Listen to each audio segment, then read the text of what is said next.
Almost ready. Okay, folks, this is Fred Caney from Valley Bigfoot and Inside Being Squatch, end up Virginia, Kentucky, Bigfoot Research Organization. We were going to talk about being zapped, but on the other hand, we found something a little bit better to talk about. We're going to talk about how squatches react when you're around. When hold it, I do this. I do this every time.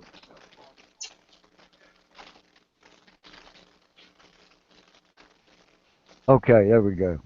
I do that every freaking time.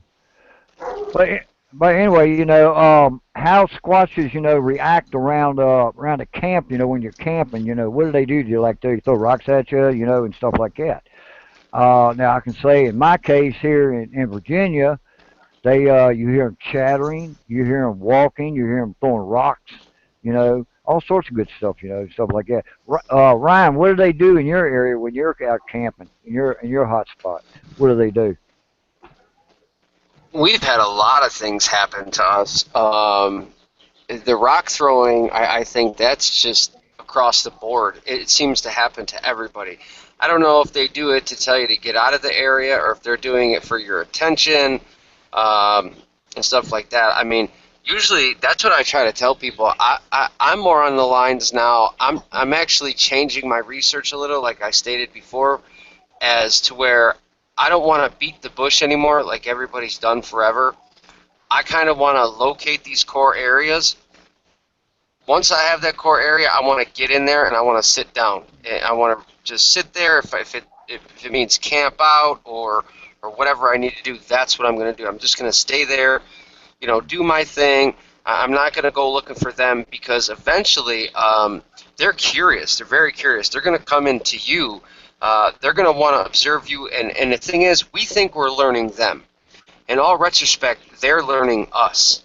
And I try to tell people that, like, even with habituation, like, oh, well, why are they leaving gifts? Well, they're doing that to, like, interact with you because they're trying to learn you.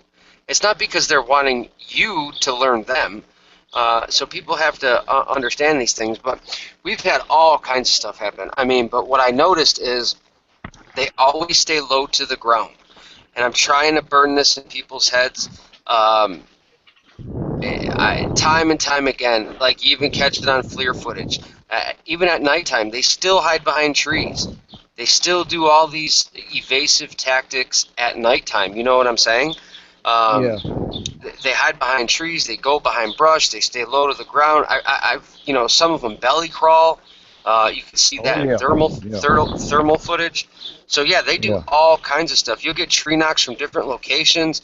You know what I'm saying? And I think what it does is they try to distract you at some point. Like if you're really close to one at night, let's say you're at your camp and you just happen to take a walk 100 yards or something, and you're really close to one, they do things from another direction to distract you. Because I tell people over and over again, they're never alone. I've never just one.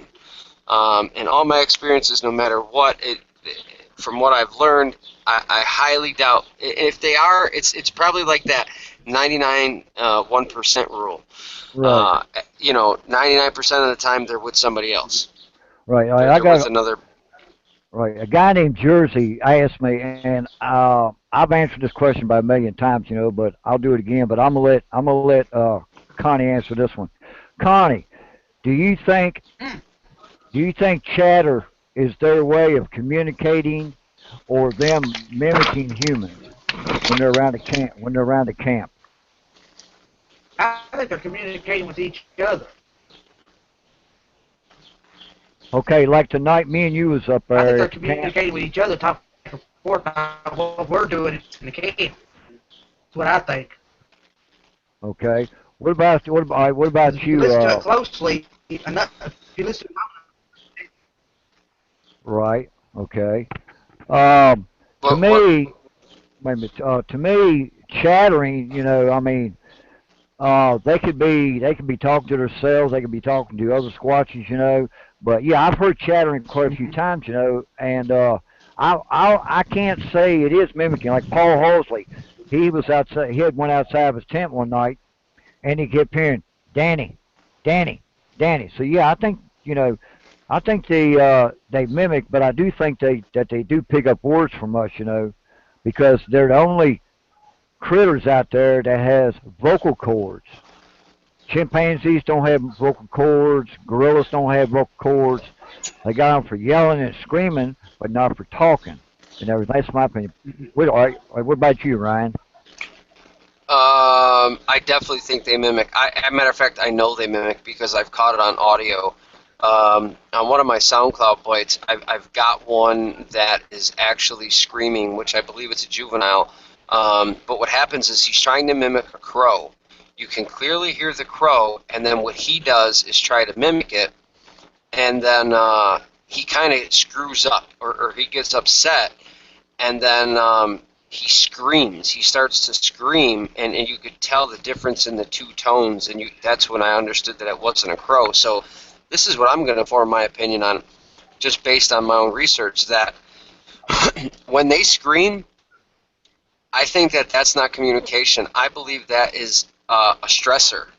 They're relieving a stressor. They're stressed about something. They're stressed because they can't do it. Like a little kid would cry or get upset because they can't complete a task.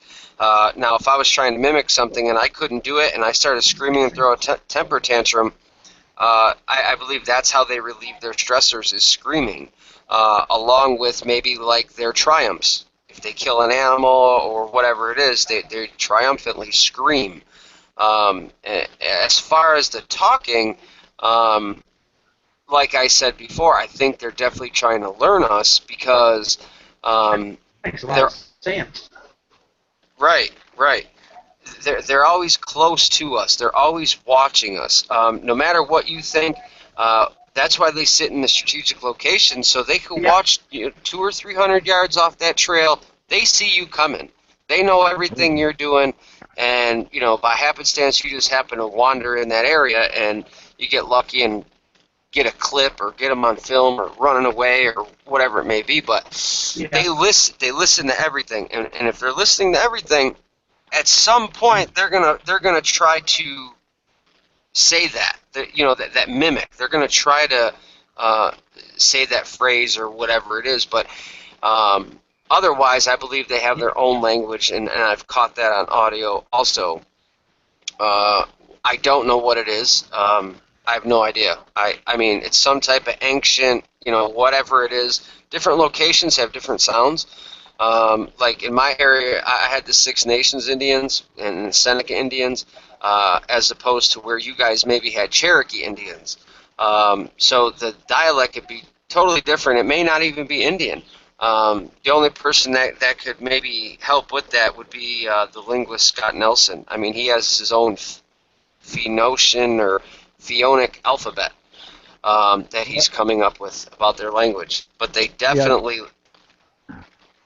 Now, yesterday when I went in, I was hearing, as you know, on a dead pine tree, you got a certain tone, which is a low tone on a dead pine tree, okay?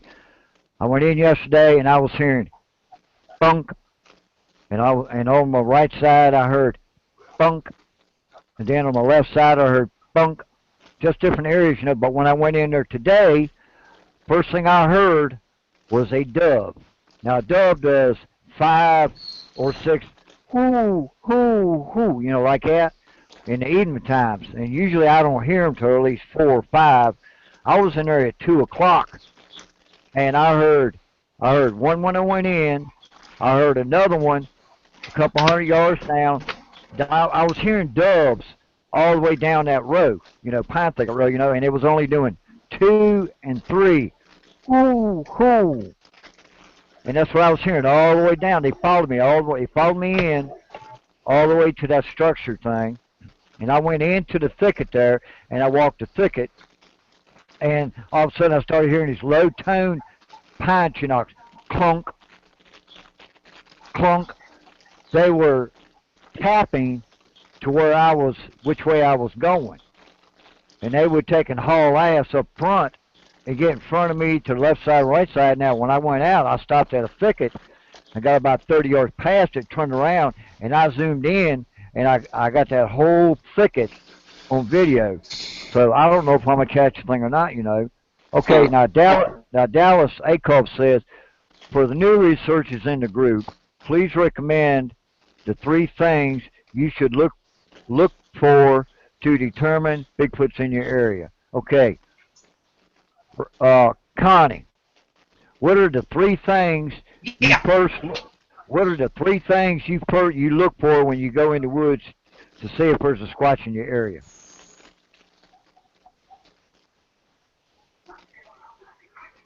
I look for break, uh, What did I teach you? prints, and, and any kind of structure Okay, is what I look for because I pretty well know all the trails. all right.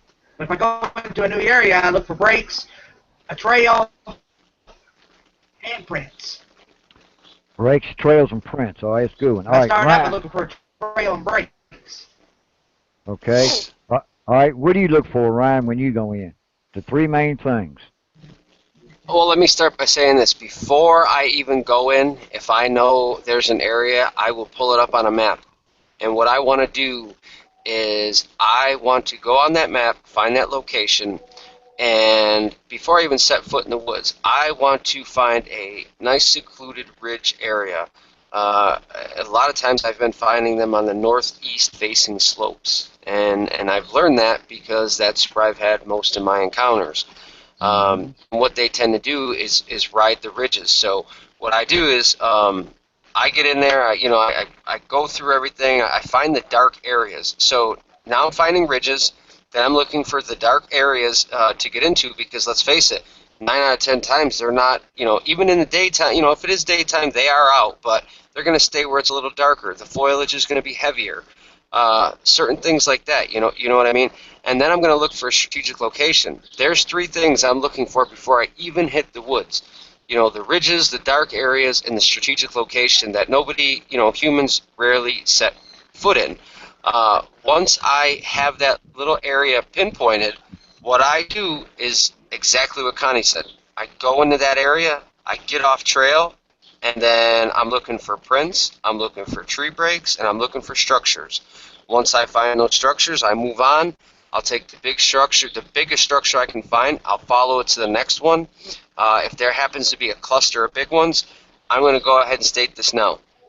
If you find a cluster of really big structures, that you would deem, wow, these are big, that is going to be a core area. Just from what I have learned, all the little ones, maybe the mimics of the children and so on and so forth, but the big ones are the main key. And then if obviously it's a new area, but if you can tell that recently new breaks or new branches have been added to that structure, that is definitely a core area because they're coming back there to add to it for some reason. So we take all our structures and we look at them, right? Well, we kind of say, oh, I've been there already. A lot of researchers will say, oh, I don't even go bother to look at that one anymore. Well, you should, because then you'll know if they're coming back. You'll see the new tree breaks, you see the fresh wood, so on and so forth.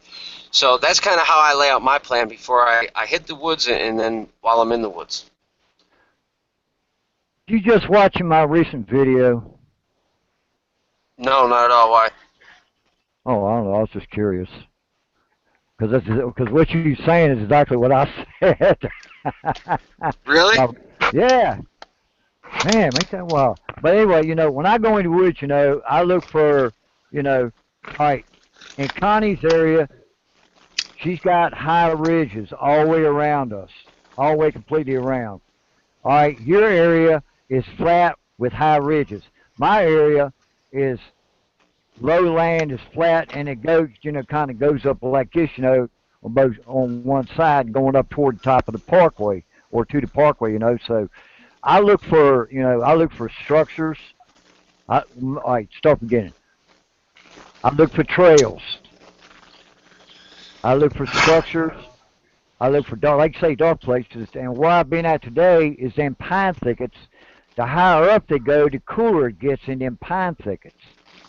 And then they come down where there's water, but they're still into pine thickets. And where I was at today, there's plenty of water and plenty of pines.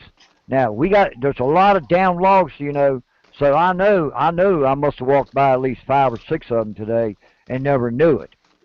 But that's why I had my GoPro going back, But these guys, they, I done got so used to the area that they're in that when I found that track, I knew exactly what area he'd come out of. He'd come out of a pine thicket and walked the trail, walked over that structure that I found yesterday, and went right straight to a creek. In my opinion, real quick, you said 2 things that, like, I want to state could be a mistake. Just in my opinion, from my research. All right, what's that? You said you got comfortable. And the way I look at that is, don't ever get comfortable. No, I didn't say I got comfortable. I didn't say comfortable.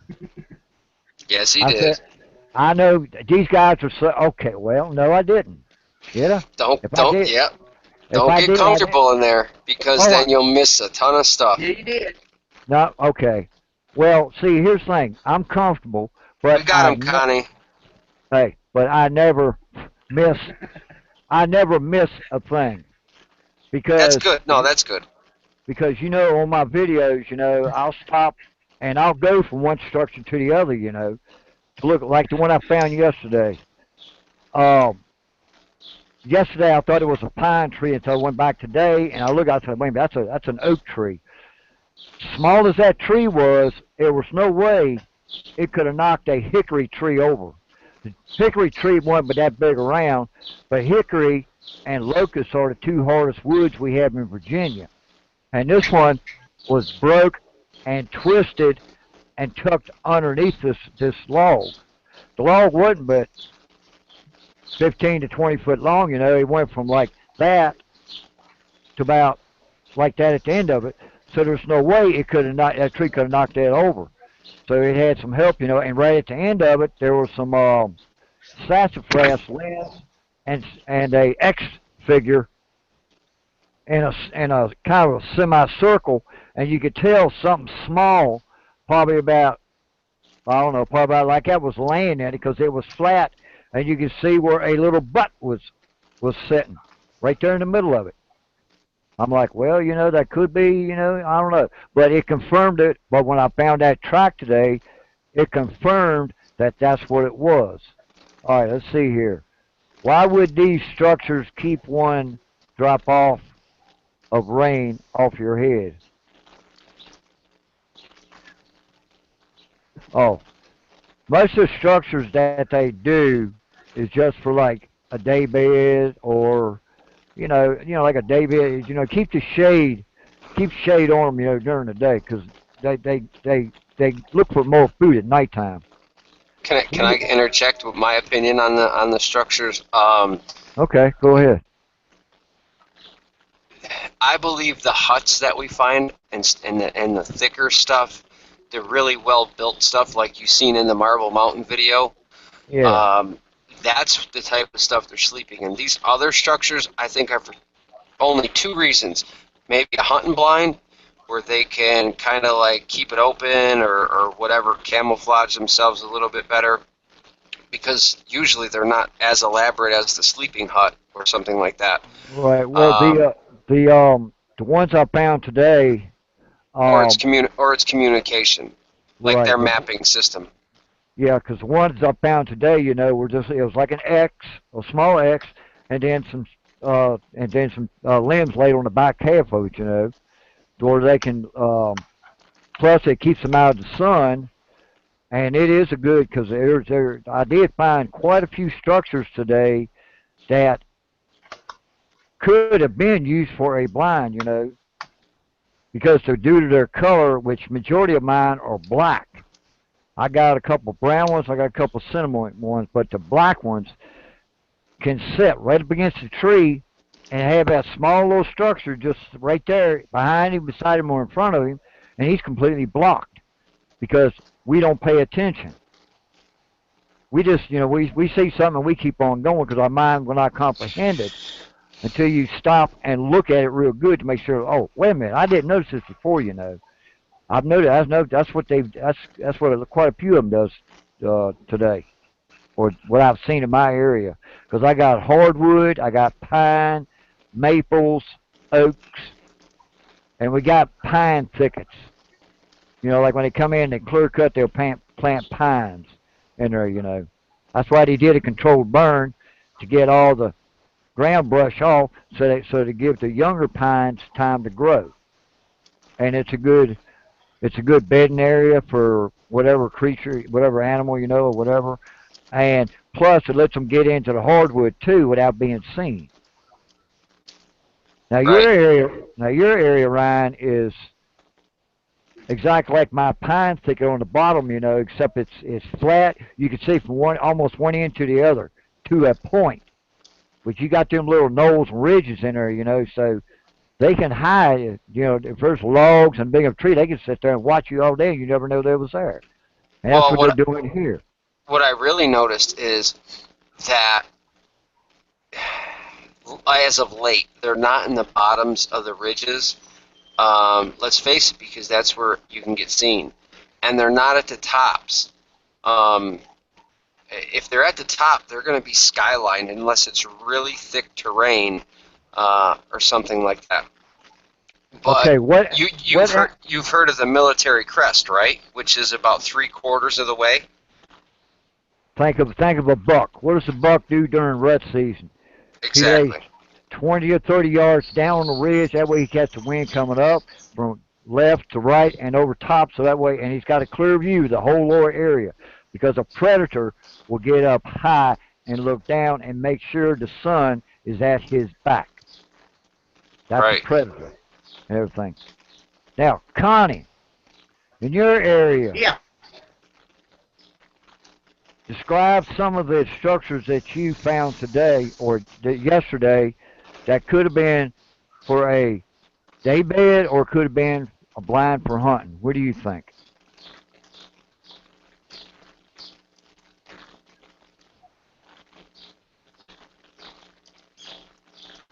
She's A on lot the of what phone. I found looked like it could have been from day beds. Anything Except else? for that old one that I've been monitoring. Right. Now, well, I've noticed in your area we got we got structures built high on the side of them ridges, and they're coming down halfway and stopping. You notice that on the structures from like when we go back to Unless the camp? they could Like, be some kind of blinds or something. yeah, Yeah. okay. Because we know during the evening times they come around the camp. I seen two to my right up on the ridge that was watching us. They got up and come toward us and then took a left and went down into the wood line. And right after that is when you seen that 12-footer step out behind me. Yeah. And then he stepped back in and that shorter one stepped out. And then he stepped back in. Then that's when I Yeah. seen that. Then that's when I seen Just that one. Then that's when I seen that one behind you do that eye peek. yeah. That's when I challenged him by saying I see you. Ryan, if you ever want to see a squash Yeah. pissed That was off, funny. yeah. If you ever want to see a squash get pissed off, when you see an eye shine at nighttime, like right here's the tree, Mm-hmm. and all of a sudden you see this, like that. Look at him and say, "I see you behind that tree," and watch what happens.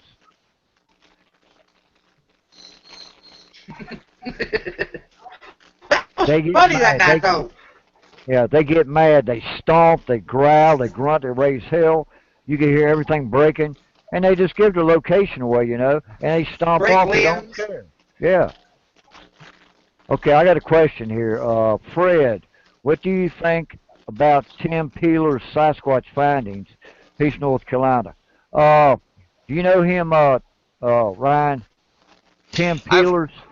I've heard of them. I don't know them per se. I mean, if they can explain what they want, I mean, we could give our opinion. I haven't seen anything. I don't know the findings. Well, it says he's from North Carolina.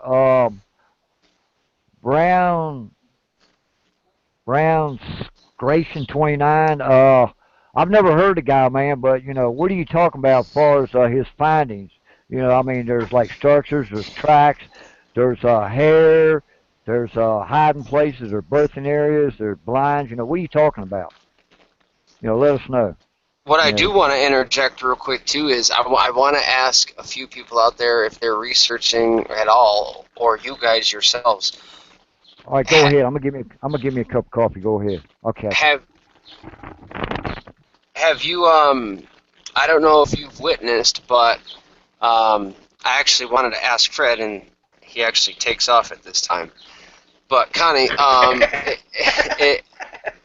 I've been recently talking with a few people, like in the Bigfoot community and everywhere else, that I've been noticing over the last year, there's a lot of trees that are like smashed in certain locations. Not like broke down or anything, but the tree trunk itself that's laying on the ground is being smashed up, clawed, torn apart, like they're eating. And I started paying attention to the North American Wood Ape Conservancy. What it is they're a group, and they're all about the wood ape. And now you're back? Okay, what I was trying to say is, have you noticed a lot of trees that have been on the ground, that are already knocked down, they're smashed up. Yeah.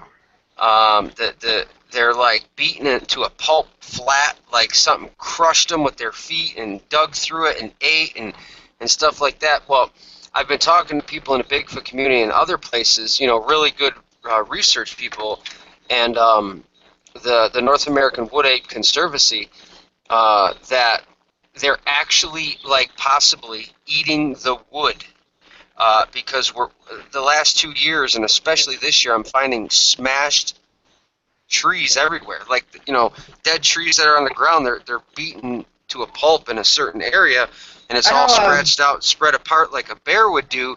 But you could see where it was picked through, and I know it's not just for grubs.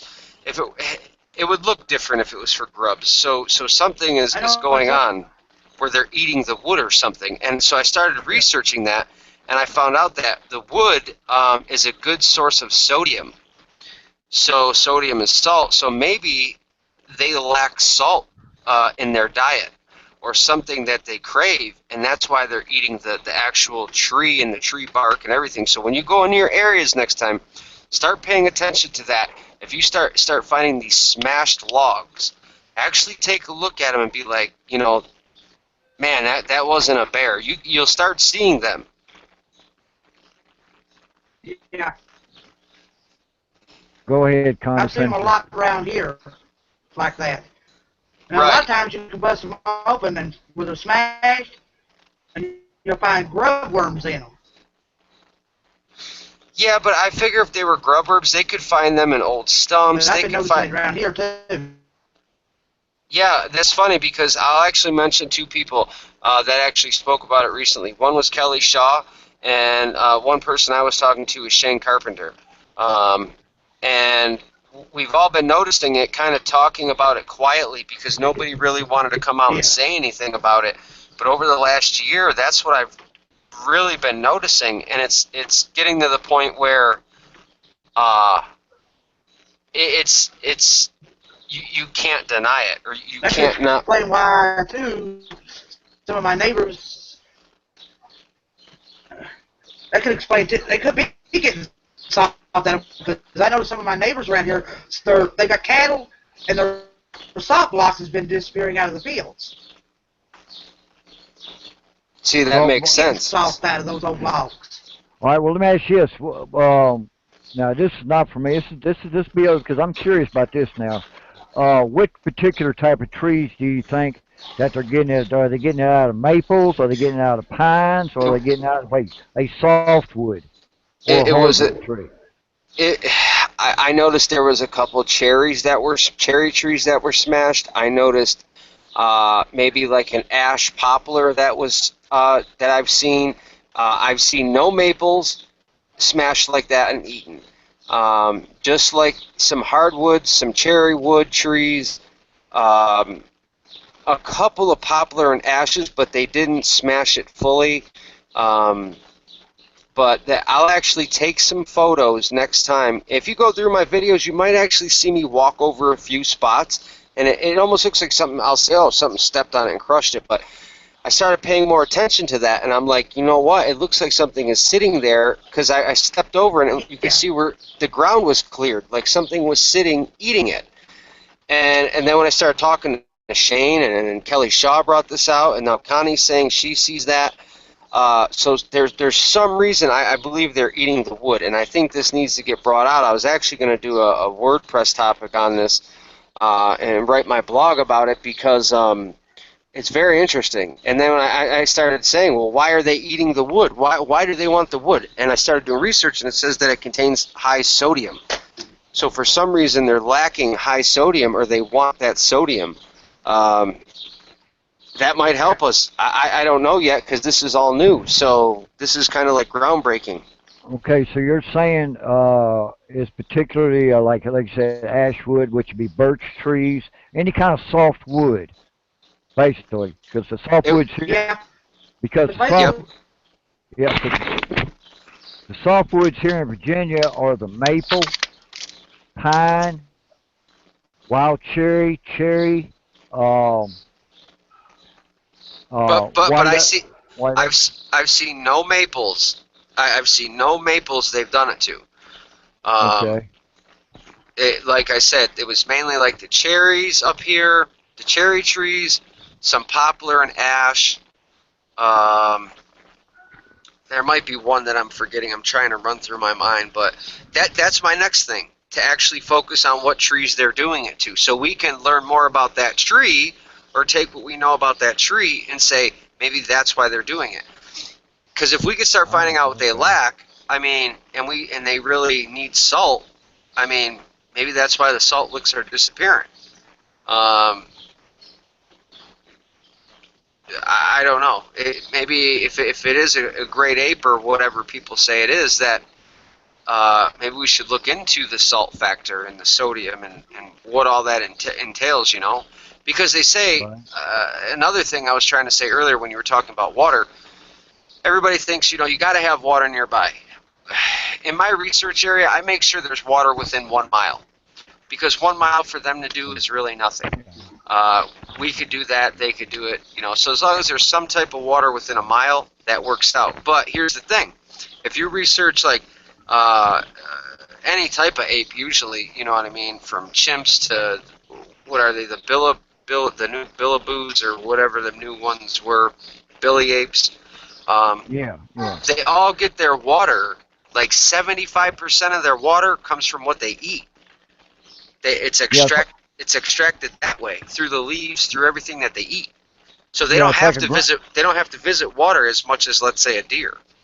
Right, because groundhogs, certain squirrels, well, squirrels drink water, but like mostly all ground varmints like groundhogs, coons, because coons has got to moisten their food up because they have no saliva glands, and a lot of vegetarians eat the leaves and stuff because, like you said, it's got water in it, you know, and maple trees.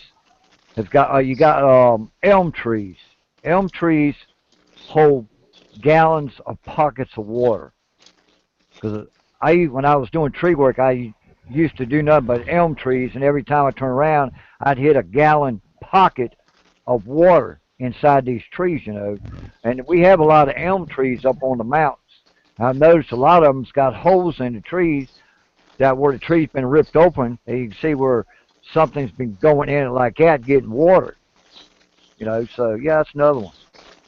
Now in Connie's area, she's got a stream that runs all the way through the property on the lower half end of it, and she's got a beaver pond that feeds into it's got two streams feeding into it at one spot, and you got two waterfalls, believe it or not, and it comes to a lower creek that runs right that way.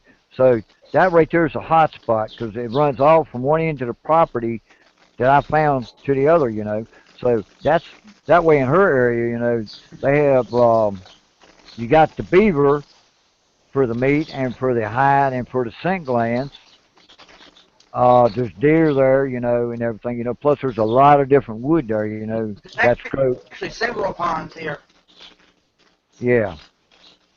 You know, and there's a lot of stuff that she's got, you know, that there's plenty of food, you know, crawdads, minnows, the beaver pond's got bass in it, got cats in it, perch. I've seen some nice sized bass in that little pond too, man. I might go fishing there one day, you know. I do some, Yeah, it's I got some do, big fish in there. yeah. But you know, it's all a, you know, and when you go past that, right there at the camp, they can cross right there and go into a thicket, and there's like a little ridge right behind the thicket there, you know, so there's a well hidden spot right there, and then you got your softwood mixed with the hardwood right there, everything around. I mean, it's like everything's built into one, man. It's like a paradise, you know. You know, so a lot of things like, you know, a lot of things, you know, that squatches have in different areas, like my area, you go up high, you got the blueberry bushes, you got laurel brush, but you got to come down low for the water because up high the water dries up and they got to come down to the bottom to get to the water, and that's why they stay on the bottom until it comes around the hunting season. Then they migrate up on the parkway, Yeah. and then they're gone. You know, stuff like that. Right. You know, so basically, you know, there's a lot of things that squatches can do. A lot of things they can say, you know, but what is one of the most oddest things you ever heard a squatch do in your area, Ryan? The oddest? Actually, the oddest is as of recent, but it was actually caught on recording. It was a whole 30-minute, I was actually just talking about it. It's a whole 30-minute interaction. So, as a hunter, I kind of know the majority of the sounds in my woods. From 22 years of hunting in the woods, you know, or you think you do at least. So, what happens on this audio recorder is usually you hear like a buck would snort or a deer would snort, and you hear that you know, I've heard it 100 times hunting, and you know, so on and so forth. On this recording, it was something totally different. You could hear that it was a deer. You hear the snort or the snort wheeze or the it wasn't a bellow. It was more like a snort. But what happens is this is in my opinion now. I believe they actually ambushed a deer, either out of a tree or they were. Sorry, my dog. Come here. Yeah. Or they were laying on the ground in the leaves hidden or something like that, because you can hear the deer come into the area, you hear it walking, and then you hear what happens to be like a snort. But on that first snort, no, I didn't hear that. On that first snort, it yeah, well, it kind of blew a little bit, but it was more like that snort, yeah. And then all of a sudden you hear the leaves and everything go crazy. And it sounded like a fight was taking place. And all of a sudden you hear like this thump where it hits the ground, and then you hear it like, it sounds like they grabbed the deer. In my opinion, I'm trying to visualize all these sounds playing out, and the only thing I can think of is that they're actually strangling the deer around its windpipe. Because you hear that sound, it's like like a human would be getting the air pushed out of it, but it's that. Yeah. You can hear the air being expelled from the deer, like it almost sounds like it was being choked. I shared it on my SoundCloud, and it's a very weird sound.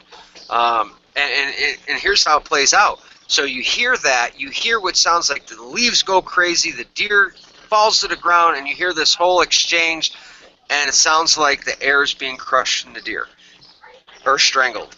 10 minutes later, you hear the juvenile start screaming. Now remember what I mentioned earlier, they scream for a couple of reasons, a stressor or for triumph. So if Right. that did happen and they did take that deer down, it was screaming because it was triumphant because it took down its game. It beat its quarry.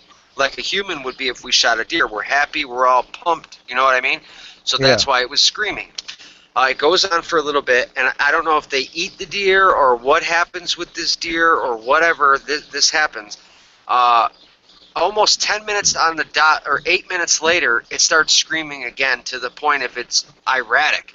Maybe it's mad that, you know, somebody's eating before him or whatever it may be. And he goes on to scream for almost 10 minutes. So it's like this whole 30-minute encounter. And then you hear what I believe is an older male. It's more gorilla, but it actually sounds human. You can hear it on my SoundCloud, which we actually sent off, and I'll tell you about that in a second. And you hear the older one get mad. And what it does is you hear a, that's what it does. And the little one continues to scream, and then the bigger one says, golalo! And that's exactly what it sounds like this Indian dialect language. So I broke it down, I grabbed it, and I sent it off to somebody, and they're actually like, you have 3 phenoms in there, which means there's a bunch of like morphemes or whatever they call it, morphemes and phenoms. A bunch of morphemes make phenoms, and phenoms is indicative of language. Right. So they said there's language there. So that's broken down, and you can clearly hear it. It reminded me of the Sierra sounds, and I did send it off to Ron Moorhead, and he was like, wow, that's really good. He actually liked it so much, he sent me his recent book and this whole audio CD, because it was really amazing. So if you get a chance, I'm Ryan Reading on SoundCloud. You can check that out, too. I don't know. Well, That's look, for anybody listening. well, let me ask you a question. What's up? Have you ever watched a deer when a Squatch is around? Yeah, they're stressed. No, I mean, have you watched them? Have you watched how they act, their body movement? Skittish. Because last year, well, back in 13 when I videoed that family group, about a week before, I was in there, and all I was doing was just walking. I stopped, and I heard noise, and I turned my head to my left, and I looked down that little hollow there, and I noticed there were 2 does standing down there. Now what I did, I watched their body movement. I watched their head. They had one ear pointing toward the laurel brush. They had the other ear on me, but they kept turning like they were looking at a buck. But all of a sudden, their tail started coming up half mast, and then it went up, then it went halfway down, then it went half mast, and it looked like about 5 minutes later, it looked like something put a hot shot up their ass, and they were like wide, slam open, running. Well, 2 minutes later, I heard that Squatch running through the brush, going after them deer. But I learned by watching those does how they act when a Squatch is around. And that's something people need to, that's something people need to realize, when you're out in the woods hunting, or you're just trail walking or something like that, you're looking for wildlife, just pay attention. If you see a deer and there's Squatches around, watch that deer, watch its body language. That will tell you everything. People don't realize that, man. They think, well, the deer got scared and they ran off because he smelled us.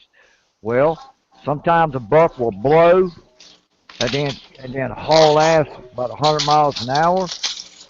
And a doe, like I say, watch their body move, watch their head, watch their ears, watch their tail, watch their body. That will teach you. Ryan.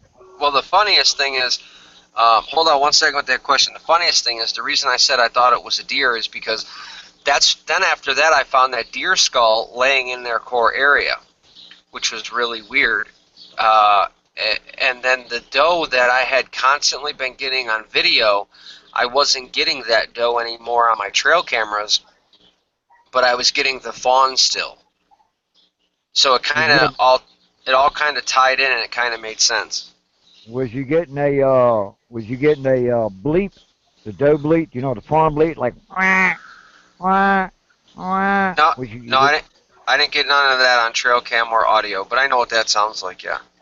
Yeah, okay. Well, of course, you're a hunter, so yeah, you know. Now the deer up your way are a little bit bigger than mine. A little bit bigger than mine.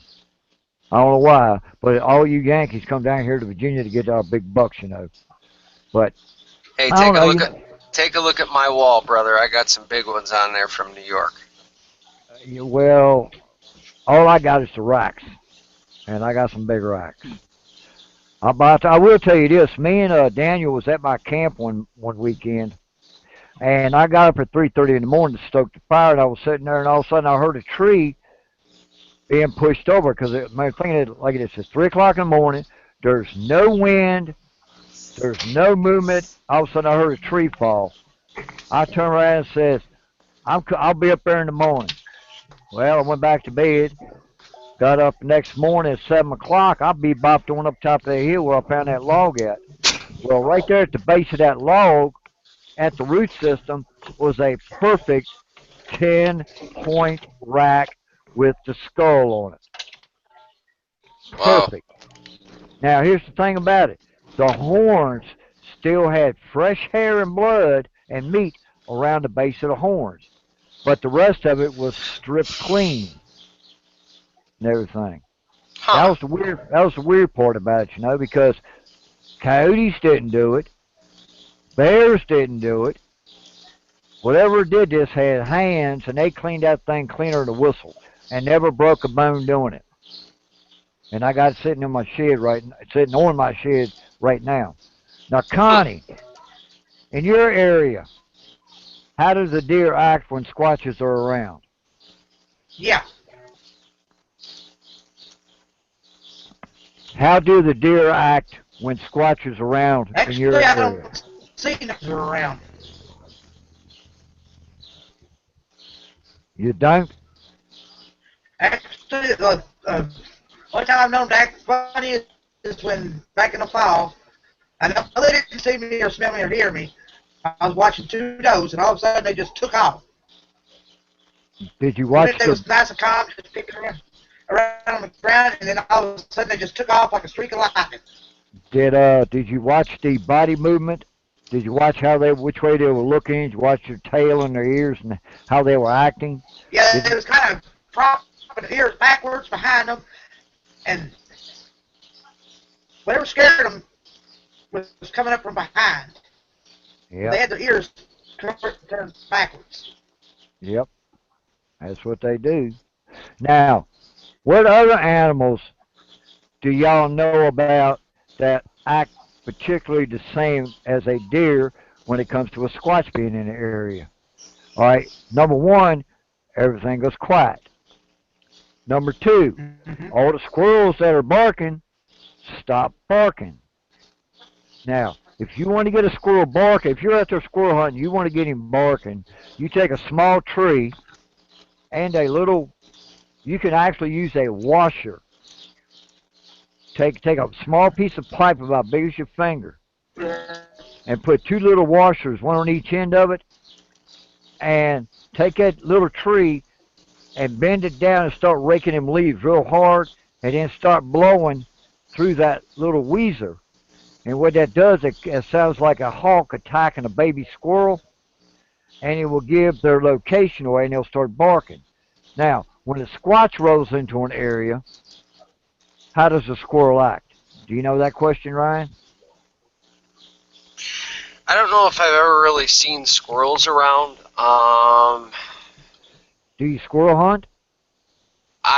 You know what? I haven't squirrel hunted in about 10 years. So, Oh, shame yeah, on you. I gave up squirrel hunting because it kind of got ridiculous up here because there were so many people doing it, and I turkey hunt. So, I mean, squirrel hunting was just, I don't know. There's so many squirrels around that what always happened is I'd go squirrel hunting, I'd see no squirrels. I'd be deer hunting, and there's 300 squirrels. So it got to be nerve-wracking. So I kind of gave it up about 10 years ago. So I Well, can't say for sure how squirrels act. okay. All right. Now, let's go from squirrels to uh, let's go to our predators, like coyotes. How do you think squatches? Okay, here's a question for you, Ryan. I asked earlier what type of thermo camera does Ryan? What kind of thermal camera do you use, and what's your opinion on them? That's a question to you. I right now I don't have a FLIR. My FLIR was run over. I had it on the back of my truck, and it was broken into pieces. Um, so it's at the moment I don't have a FLIR. I do use night vision. Um, what I use is my regular camcorder is a Panasonic WX970 camera, prosumer camera. Um, what it does is it has a feature to go night vision on it, and I also have a light. How do I say that? Like it brightens the area. It came with a light that will illuminate for the night vision spectrum. And then I also have I have a flashlight that is an IR flashlight. So let's say you have your night vision and you can only see 30 feet. When I turn the camera light on and I turn my flashlight on, I'll see over 100 feet. It really illuminates everything. FLIR, I mean, I've had the Scout when I first started, and the other one, it was like $2,000. I can't even remember. It's actually in the box or in a bag in the house. And what do I think about them? I think I'm upset because I tried to return it to the manufacturer and they wouldn't let me. But no, they are a good piece of equipment. But this is what I try to tell people: like, we're so keyed in on this whole nocturnal thing. I recently wrote a WordPress blog about Sasquatch being not so nocturnal. Kind of what I believe is, which is actually, all these opinions are going to end up going into my book, but what I believe is they're out more in the daytime, and they're more vocal at nighttime. With the tree knocks and the screams, from what I've caught on audio and stuff like that. I've caught them on video, and it's been easier to catch them on video during the daytime. What I try to tell people is, when you're in the woods at night, stumbling around, you can barely see anything, you're forcing yourself down to this small little monitor. You're looking at a small monitor to try to find something that we believe is upright. And most of the time, I believe they're close to the ground. The best way to hide an 8 or 10 foot subject is cut yourself in half, like the Army teaches you. Get low to the ground. So if you're using a FLIR, you end up seeing something like the one where it came in and supposedly took the candy bar. Well, we don't know if that was a hoax or not. Could it have been real? Yeah, it could have been. FLIR technology is really, really good. It really is. But you're still limiting yourself, at night to 100 yards in the woods, per se. So everything has its cliche. So I tell people, start focusing more on the daytime, because you know what? Let's look at this from a rational standpoint. All the decent footage that has come out, like our footage, possibly the Patterson footage, the Marble Mountain footage. What else is there? I mean, the Freeman footage. There's the Independence Day, the Memorial Day footage. It's all in the daytime. Anything Fred's really caught, 90% of the time, it's always in the daytime. So I think we've got these creatures, this species, a little backwards. Maybe they're out at night and are a little more vocal, at the late hours and early hours in the morning, but,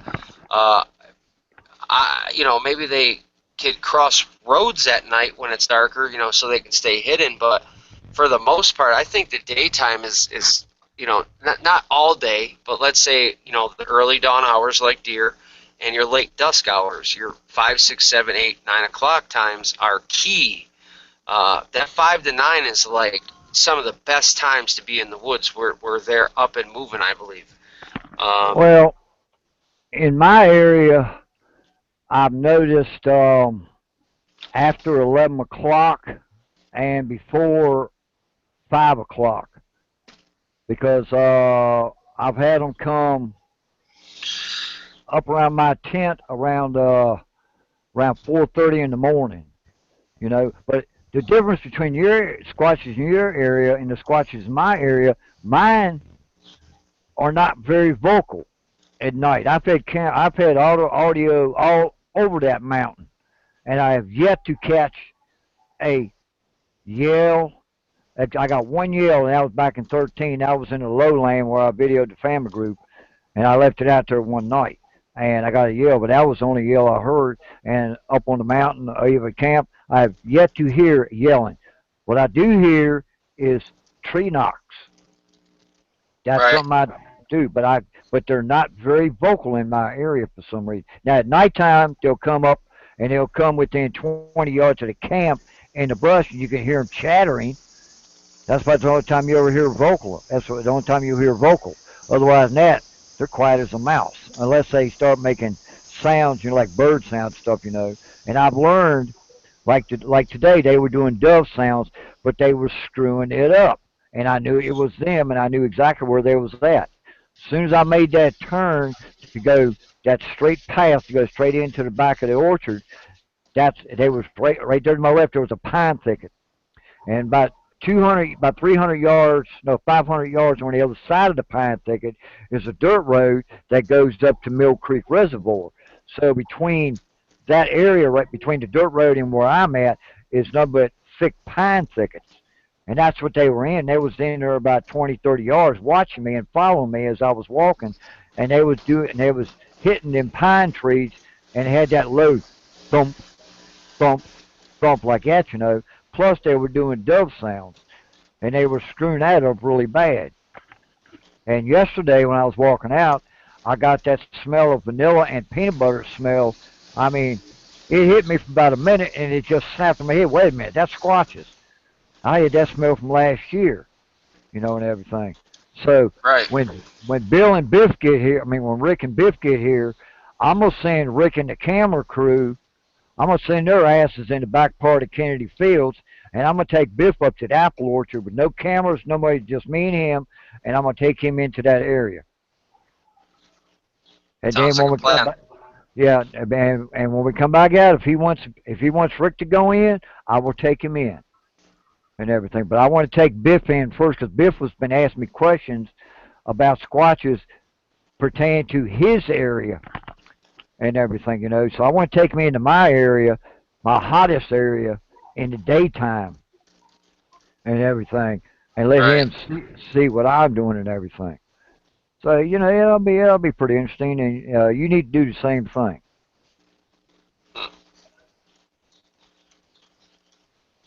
Any other questions on the board? Wait a minute here. Let me find out here. Um, remember back 5 to 7 years ago, a man in California claimed that he had a squatch uh, come into his yard, attack his dogs. He said he was the guy that said that he had 6 fingers. Remember him? He said that it come into his yard. He said it had a beautiful yellowish color coat, yellow sheen to it. And one of his dogs, the reason it come around because one of his dogs was in heat. And he said he approached it and stood there, and he took a stick and poked it in the belly, told him, "Get out of here! Get out of here! Leave my dogs alone." You remember that? I don't. Oh, Jesus crickets! I can't believe that. Okay, hold on. My next camping trip is this coming Wednesday. I got Rick Dyer and Biff Burke coming up from Georgia. That's my next camp out, the 27th of this month. Then when they leave here, they're going to go up there and bug Ryan for a while.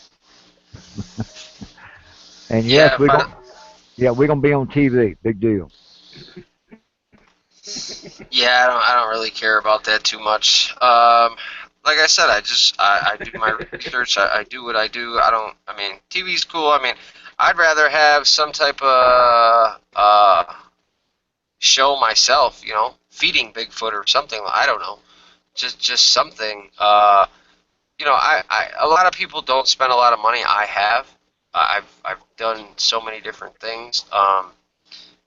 So sometimes you want to recoup something. That's the only good thing. You know, people say, oh, well, people do it for the money. And no, what they don't understand is a lot of people have put so much time, effort, gas, contraptions, cameras, projects, Yeah. samples. I've probably spent 10 grand on stuff over, the last couple of years. And, if they do something and get paid for it, it's only because they're recouping some of their money. People really think that, oh, you're getting rich or, this or that. That's not happening. I mean, you could you? Yeah, you could. I mean, but in all truth, the only thing that's going to get you rich is really if there's a body dragged out of the woods, or you can find one deceased. Yeah. Wait a minute. DOH.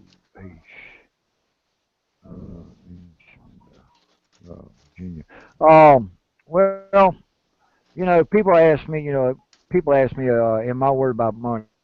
Actually, no, I'm not really worried about money. I'm not in it for the money. I mean, if someone wants to come up and do a documentary in my area, and I've already explained to them what the situation is. There's going to be no this and no that and everything, and they want it to be some serious researching. I will take them in and I will show them what I have. Now, whatever else after that, it's up to them. You know, I mean, we might get in there and about 11 o'clock at night we start having rocks thrown at us. Well, maybe there might be one across the road up above us, a couple hundred yards, which they usually do because they cross the road at a certain point. And Daniel's seen them a couple times, I've seen them a couple times, and they go into this one area around the side of the road there, dirt road there, and you could hear them moseying around, breaking sticks, looking for grubs, and you can hear them chattering. Right. And it's pretty interesting. But I will take them in and I will show them.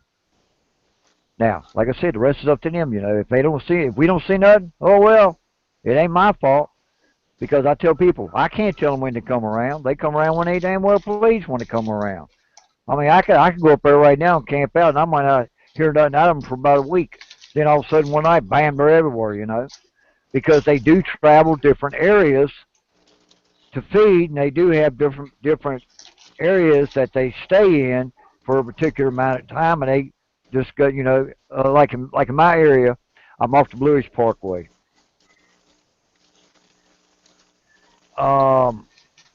And I mean, they can go from Humpback Rock all the way to top of Ball Mountain. They could do like that. And yeah, we got 1, 2, 3, we got 5 or 6 camps set up there. We use for bear season. And plus we got a couple other camps up there that's very well secluded, and there's squatches everywhere up there. But the problem is, it's not you gotta be where the squatches are. No, you go to the camp. The squatches decide when they're gonna be there. Right. And Brown Success says, I'm from the area. You are going to be at the camp near the creek. Hold on a second. Yep. Right. Right at the creek. Next to the swimming hole. Okay, but anyway, I forgot what we was talking about. Oh, but anyway, like I said, if they're going to be there, they're going to be there. If not, there's not. I mean, like when you go squatching, hell, that day you had them around you, Yep. but it's not every day you go in there and they're going to be there. Some days Right. you go in there and you won't see hide nor hair of them. Yeah, Right? that's what people don't understand. Like when I post on Western Exactly. NY, I post on my YouTube Western NY Bigfoot. Some things I had sitting there, some things had just happened, and we share it, and people are like, "Oh, well, every time this guy goes in the woods, it's Bigfoot." No, they don't understand. I have to go and go over hours of photos. I have to go over hours of audio to share this stuff. Very rarely do I edit any videos because what I want to show is people think it's all pretty when you go in the woods. You No, know, it's oh, not. that was a great experience, or oh my God, you know, it's pretty. Put your perfume on. No, it's not. You're over crazy terrain. You're sweating your ass off. You know, there's logs, there's bugs and spiders and snakes or whatever you know. There's issues everywhere. Um, I don't feel the need to edit because I don't need to be pretty. What I'm putting out there is real research, real time. You know, I'm doing what I do for a reason because, you know, I want to prove they exist. I know they exist. I've seen them. So I want to prove that. But if I start editing, you know, if somebody asks for an edit, like, hey, go over that photo and re-edit it so I can see, that's different. But as far as the videos, what you see is what you get because I have no reason to fabricate this whole pretty lifestyle that, oh, the woods is great. I mean, it is great. It's good to be out there. But Yeah. when you're researching, you know, you're over logs, you might fall, you might trip, things might happen. You know, it is what it is. What you see is what you get. Because Yeah. you know, Yeah. I don't like that editing and all that. You can Yeah. hide Well, too much and all that. you know, it's like I tell people, you know, when I go out and I video, people expect me saying, all right, where's the Squatch at? Well, the thing about it is, I tell people, what you're looking at is what I'm looking at.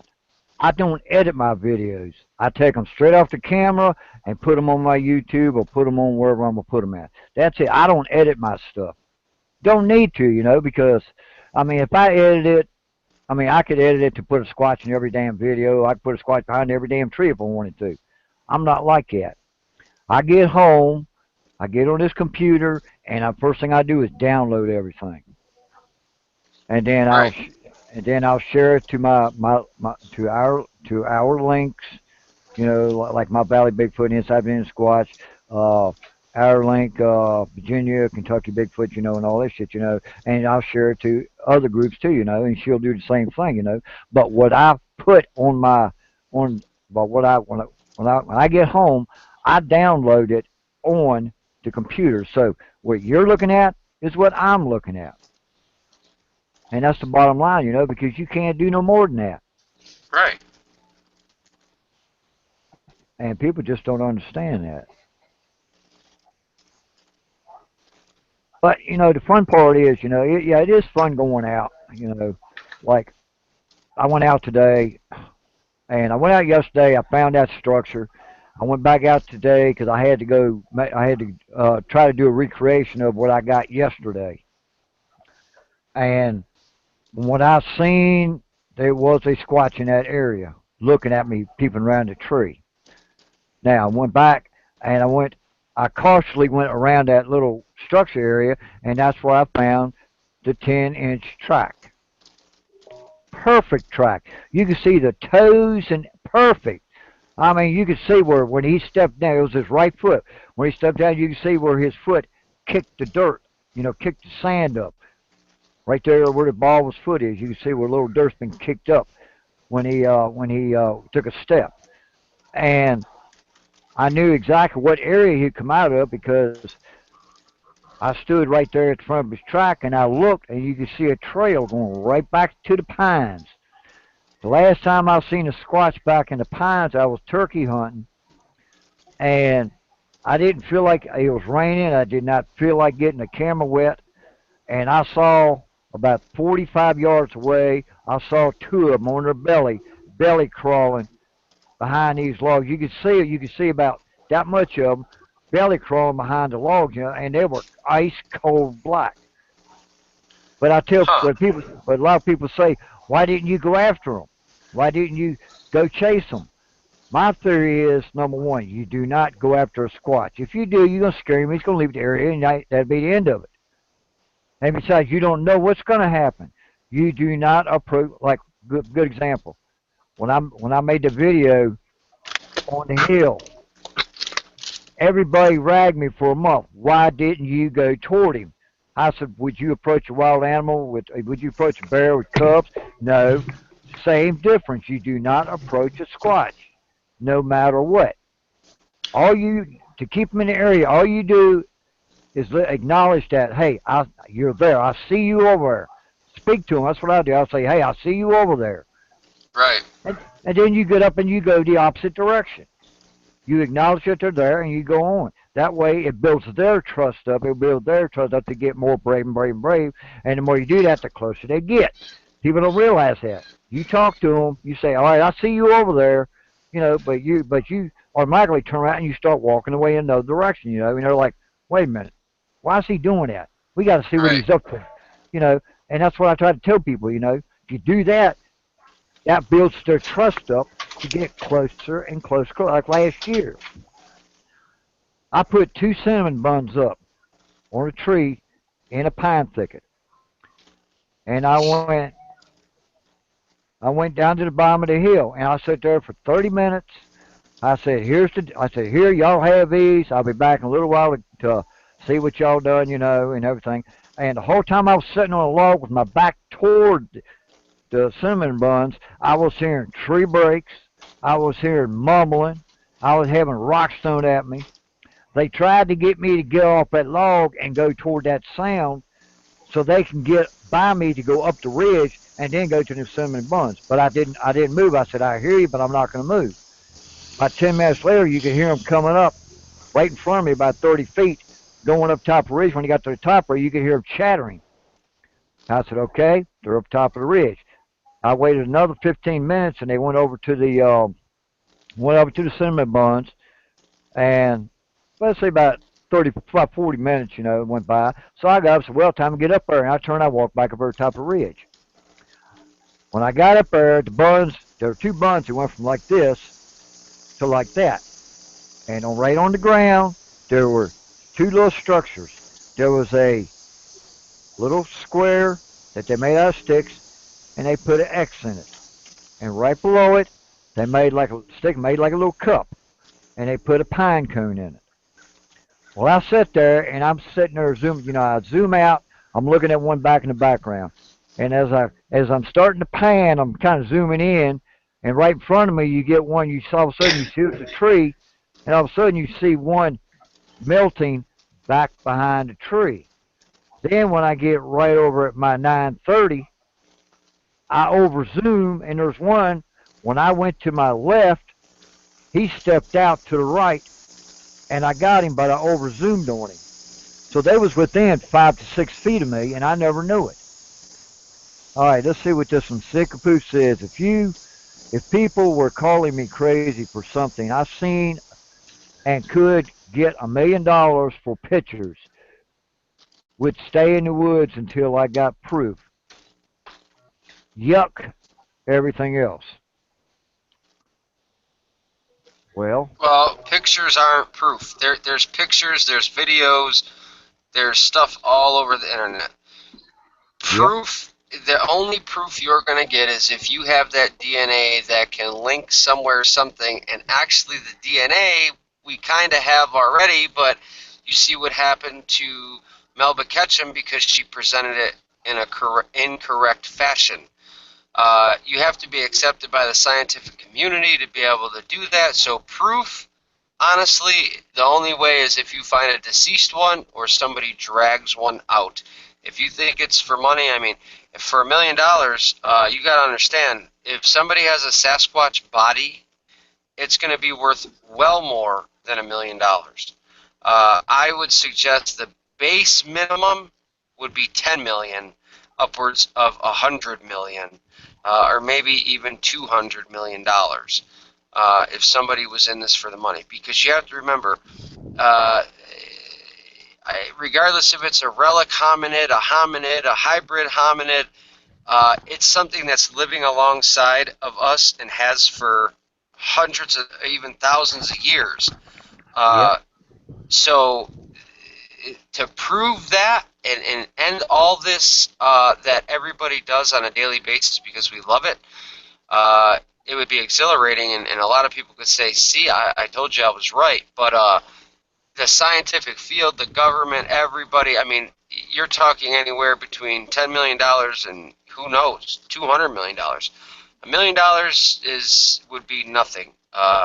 Because if I had a body, I tell you the lowest price tag I'd probably put on it would be $200 or $300, $400, $500 million, because nobody has ever had one. Actually, they may have had one, but it was never able to be tested and stuff like that. So what you'd have to do is, if you had a body, you'd have to contact your scientists and your everybody that, you know, keep the news channels out, get your samples, hide everything, do what you needed to do, get it all squared away, then find a buyer and get it on the news before anybody tried to take it from you.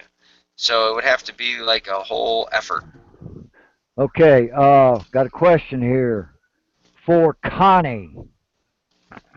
Connie, all right, I'm gonna redo this question here. Actually, the question is: Has either one of you created a gifting area where you can leave gifts? Now, I'm gonna ask Connie first. Have you ever started a gifting area and left gifts? And if so, what happened?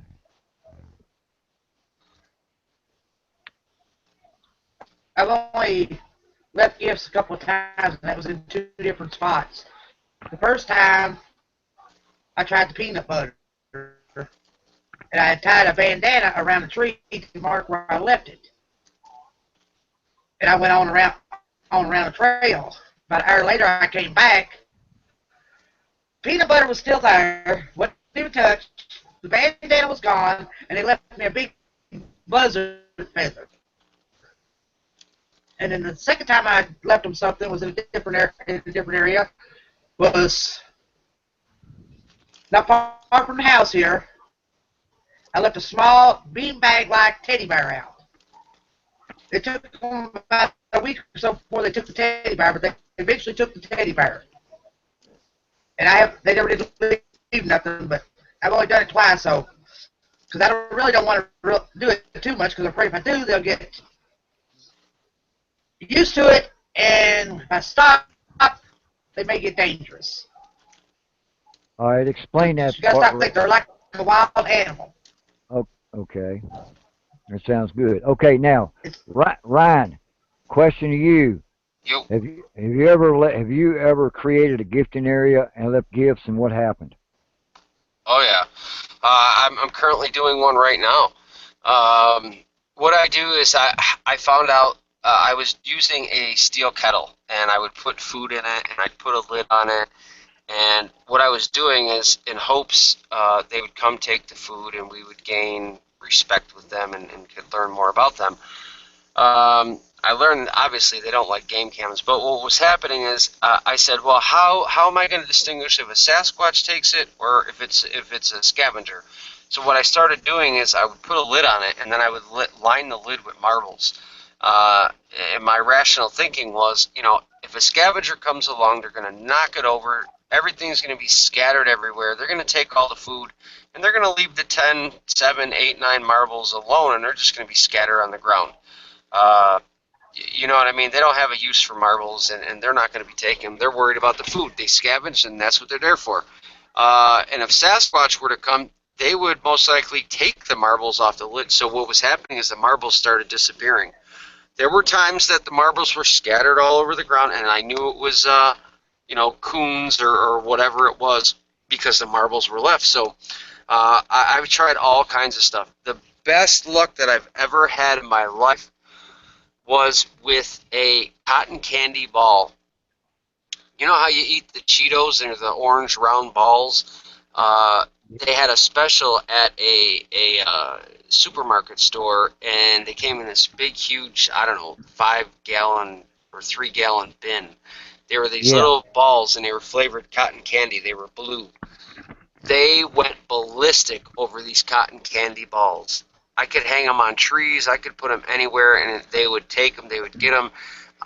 And what I learned is whatever was in those gave them a sugar rush, because then all the trees, there would be more tree breaks, more tree structures, stuff laying all over, crazy breaks, things happen. It's almost like they got a sugar buzz. I've tried peanut butter. They like it. They really like cinnamon buns. And then the new thing is the salt factor. I'm starting to leave salt out there. What I'm doing is I'm leaving 2 containers.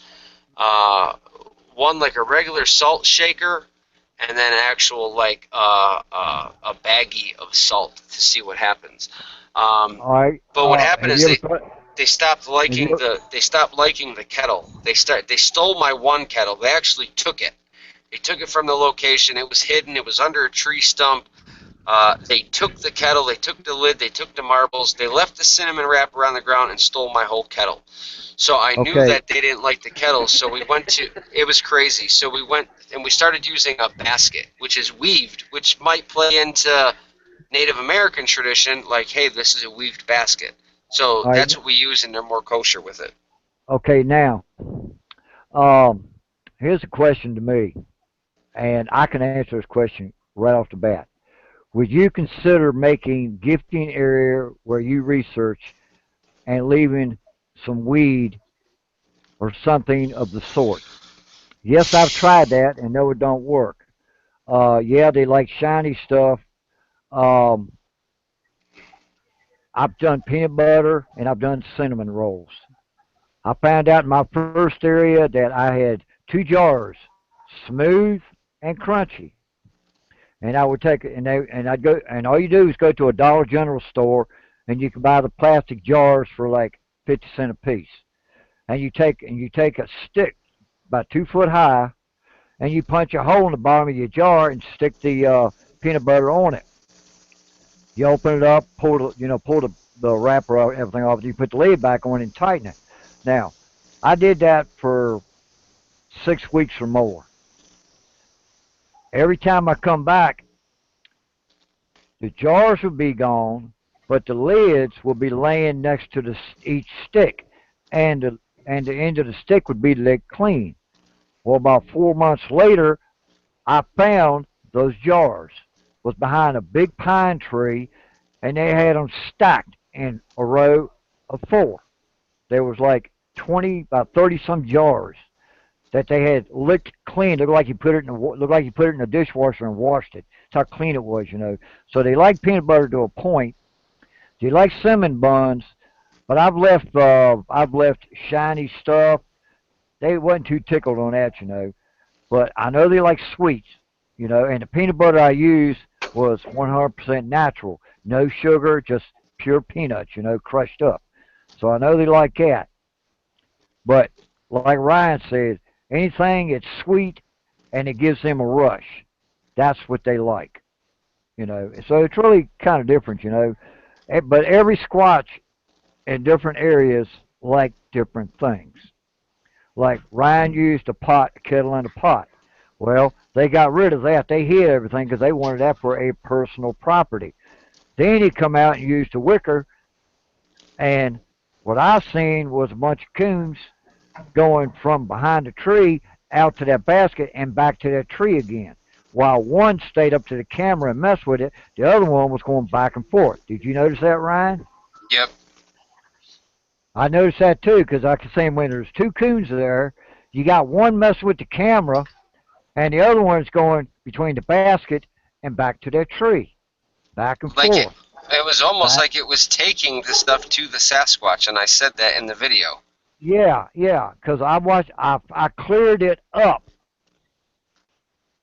I cleared it up the best I knew how. There is something, I can't say what, but there is I, something I there. I know it is. There's you could see it move. You could see it go up. I did a rendition on there where I did like 3 screen projects on it, and I changed the colors and I changed all kinds of stuff, and you could kind of see it. You see like it stand up. You see the movement when you click.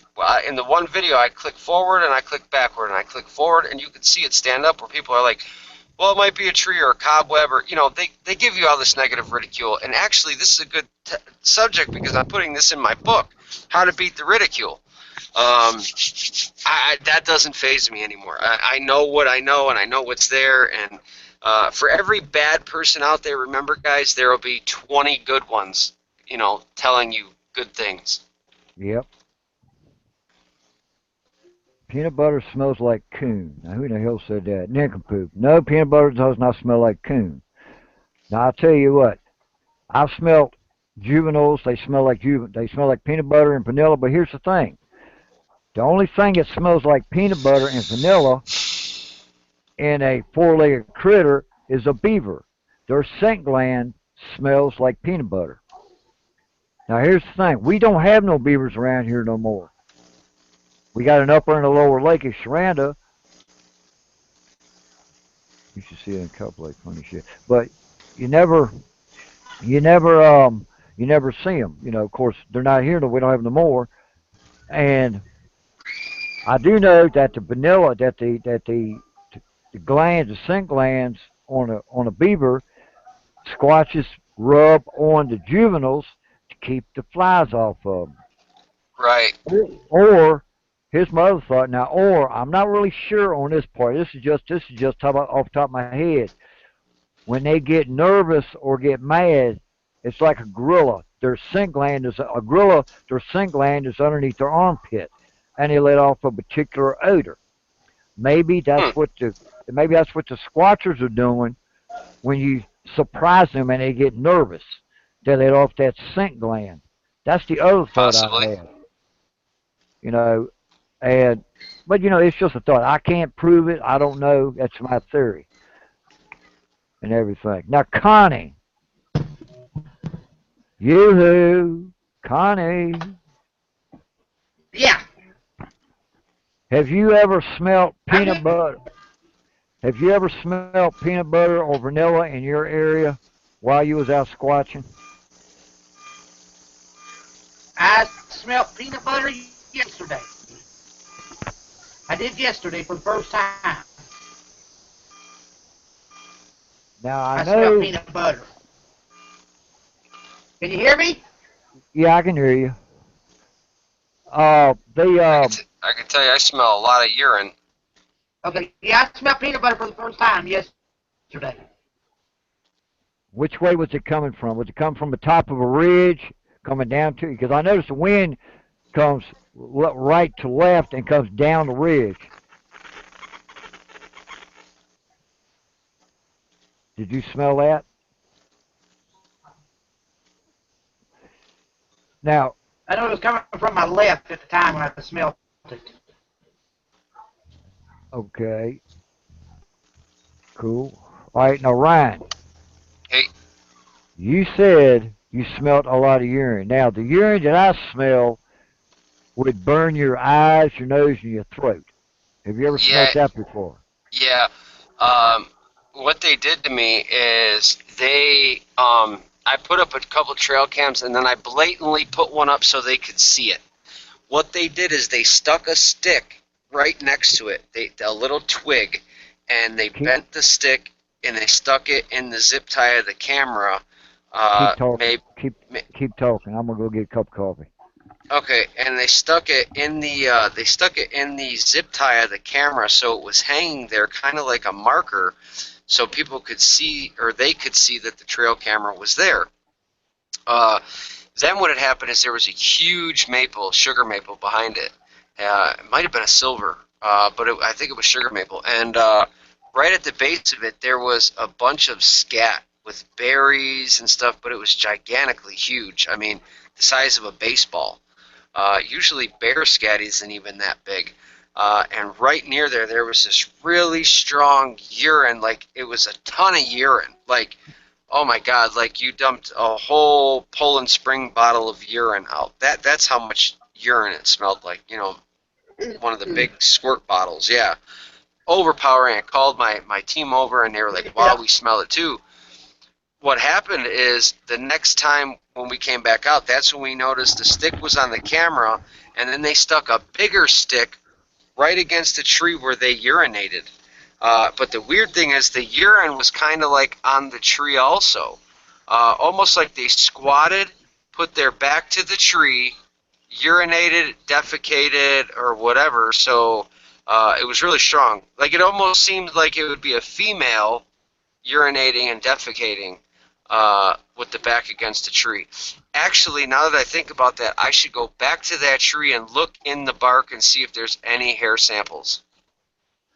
That's a good idea because when I videoed about 2 minutes before I videoed them squatches, I went in and I said, "Y'all stole my jars, and where y'all at?"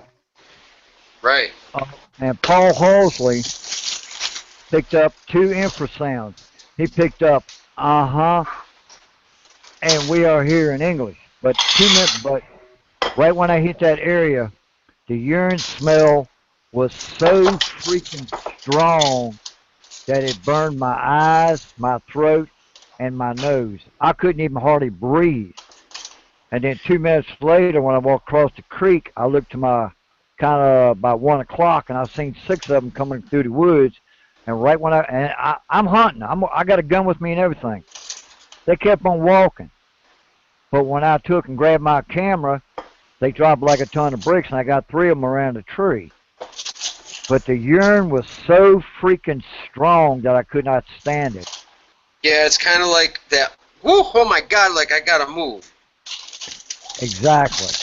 Like you gotta get away from it. Yeah, I know exactly what you're talking about because that's what it smelled like. And I tell you, it was crazy. They stuck the stick right where they went to the bathroom, and then they played with my trail cam, and they stuck a twig right in the zip tie, and basically to say, I know the camera's here. Well, I know that because I put it there, and I wanted you to see that one. The other 6 I didn't want you to see. Yeah. Now, I didn't see no sticks or anything. I mean, I walked right into it. So apparently there must have been one right there because strong as it was, I think I stopped right there at it. But it was next to a dead apple tree and everything. Yeah, it was weird. But I have never smelt that smell since. I've smelled peanut butter. I've smelled vanilla. I've had my head burned up quite a few times, but I've never ever smelt that strong urine. Now, I still don't know why. My question is, why do you think they did that? Do you think they did that to make it piss and make it that strong, or is that a female? Well, maybe you need to look at what time of the year it was and try to figure out if it's mating season. Okay, it was May 10th. Well, it was spring gobbler season. Well, there you go, May 10th. So we know that's when they're mating. Well, that could be why it was more pungent, kind of like a deer. But was that a male or was that a female that urinated right there on that spot?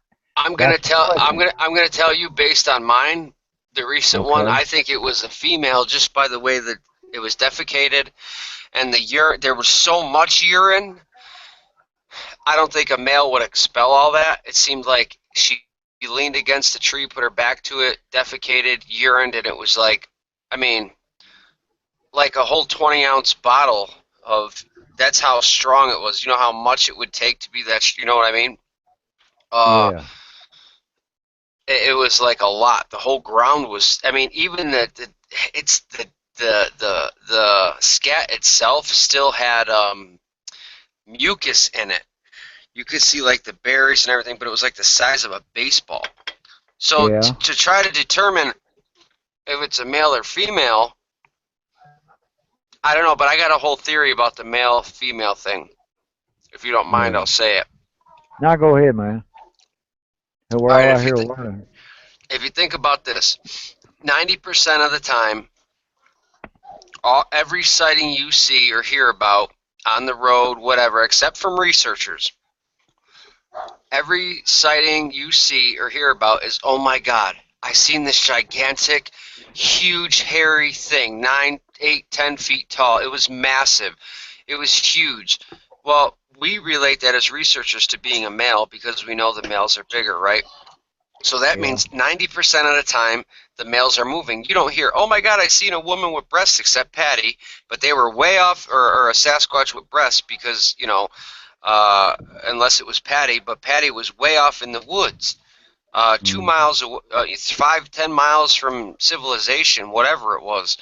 But I mean, the ones crossing the road. It wasn't a juvenile crossing the road. It was a big male. So I started thinking, why is it only the big males? Why are the big males crossing the roads? Why are they the ones moving around through suburbs, by people's houses?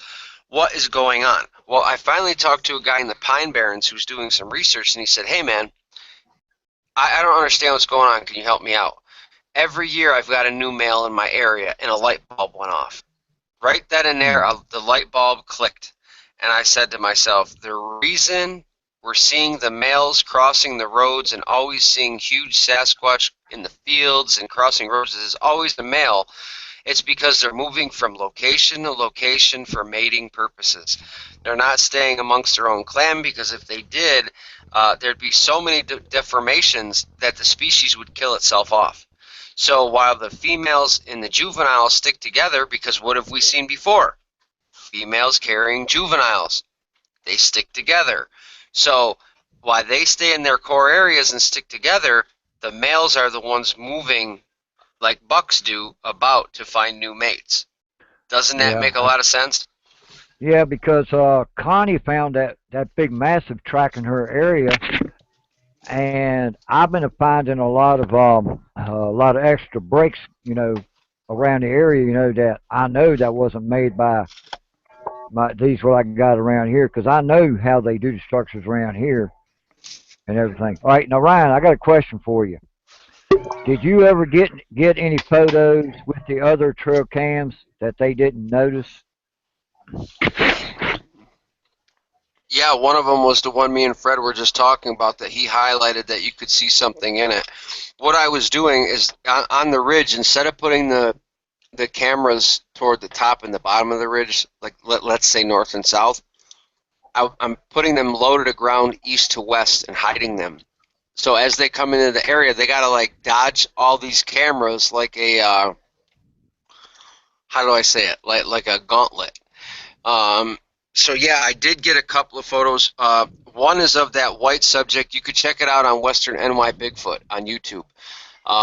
There's like a white, thick-haired, matted-haired subject, and we don't really have bears up here, and the hair didn't look like a bear.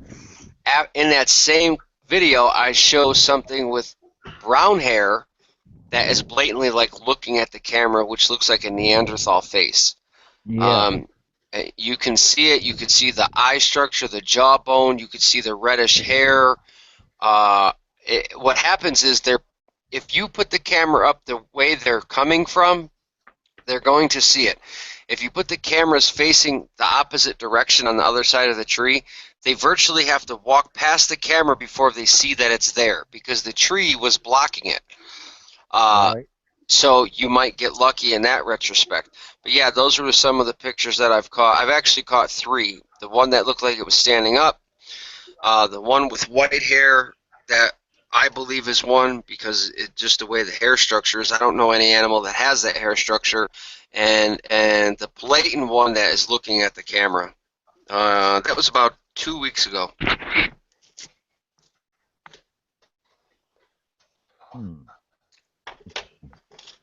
Fred, what did you think about that Neanderthal looking one, like the baby one? Well, it was odd looking, I'll tell you that. But the one that I saw in front of me in '81 had a human face, but it had a Neanderthal look. Then the second one that I seen that walked out in front of me a couple years later, he had a full face full of hair, but you could see a human, but you could see a Neanderthal look. So yeah, I think the ones in my area are more Neanderthal as far as the facial structures goes, And what you have is basically the same type of faces that I have in my area.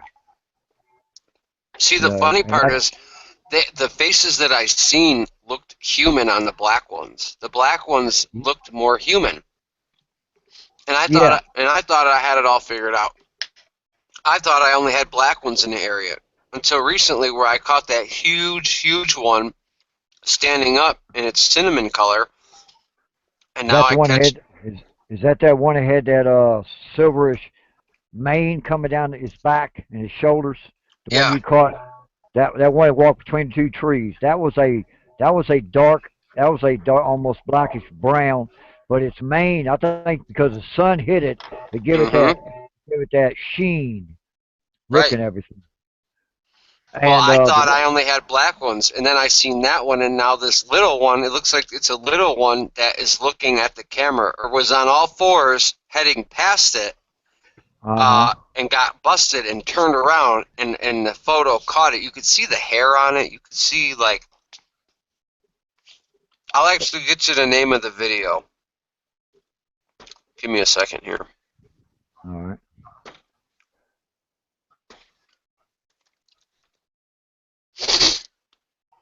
Mm-mm-mm.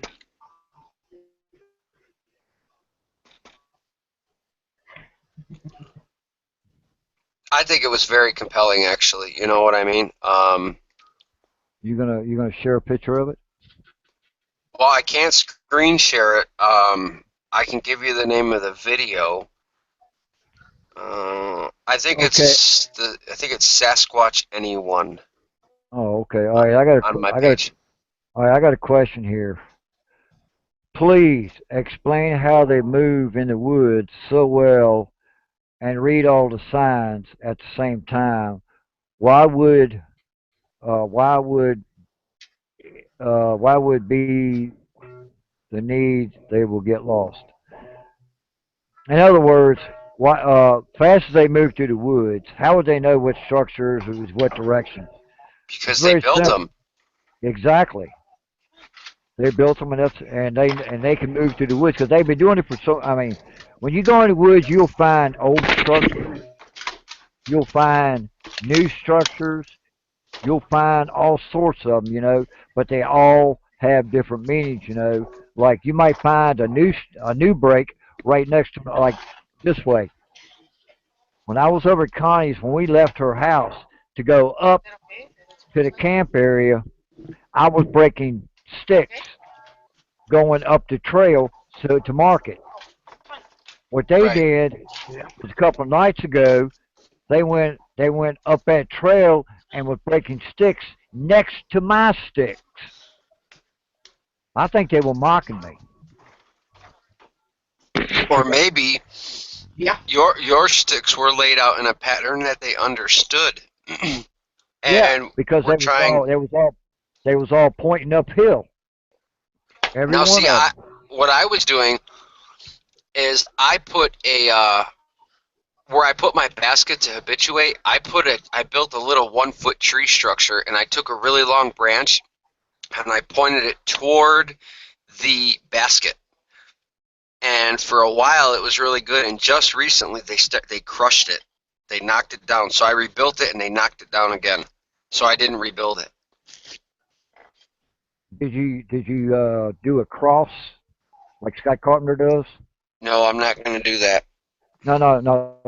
All it is you just take two sticks, just make a little X if you have to, right on top of it, And I do that, and if I make it cross, like this, they will tear it down. But if I make one that's kind of like this, kind of like this right here, they won't touch it.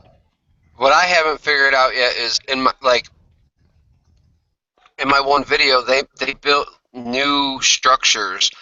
And during this, I did a screen capture project, and you can see it. It's like the capture of the video, the first thing.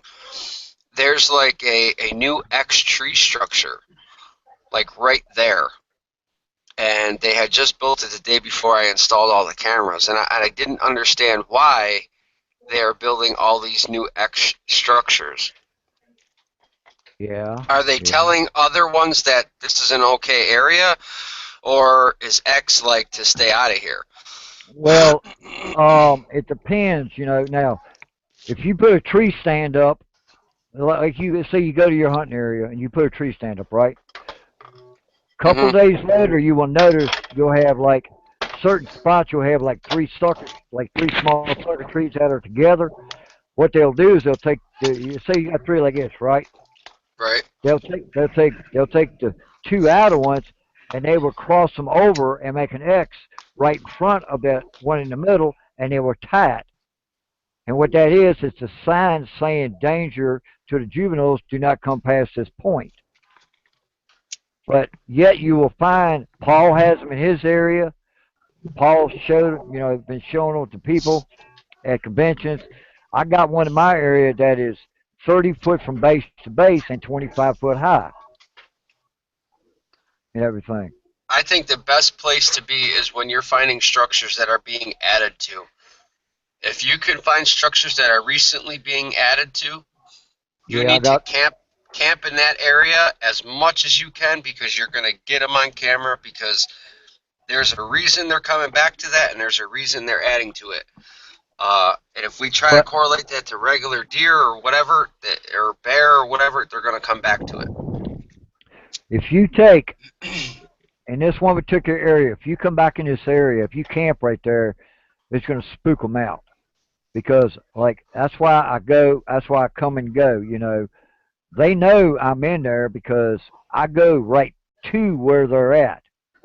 But they're hiding it. I know exactly because I can hear them move around me. You know, because when I go in, I'm quiet. I'm of course I'm by myself too. You know, and I'm very quiet and I listen intently because I know exactly what animals are in that particular patch of woods. Right.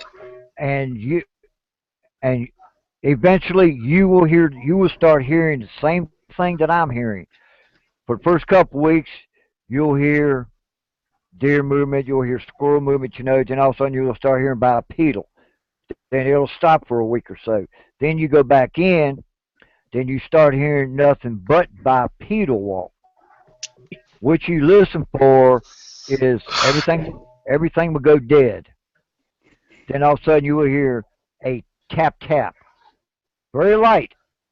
Very, very light. You gotta listen. You'll hear tap tap. Then about a minute later you'll hear another tap tap. Then you'll start Yep. hearing movement. And if you do this trick that I taught Connie, you will be able to Yeah. make that squatch give his location away to where you can video it with your camcorder, like I did Have, mine. has anybody ever thought of this? Like, what about if the tappings? I don't know. I mean, the tappings obviously kind of got to mean something, but it's almost like they're timed. When I listen to them on the audio, they're almost timed. Like, because when I break it down, I put it into a software player where I can actually I can see the breakdown of when they happen, and then I got the time bar on the bottom, so I'll see the line. You know, when they hit a tree, it's whack, and you could hear the noise, and you see the line that's there.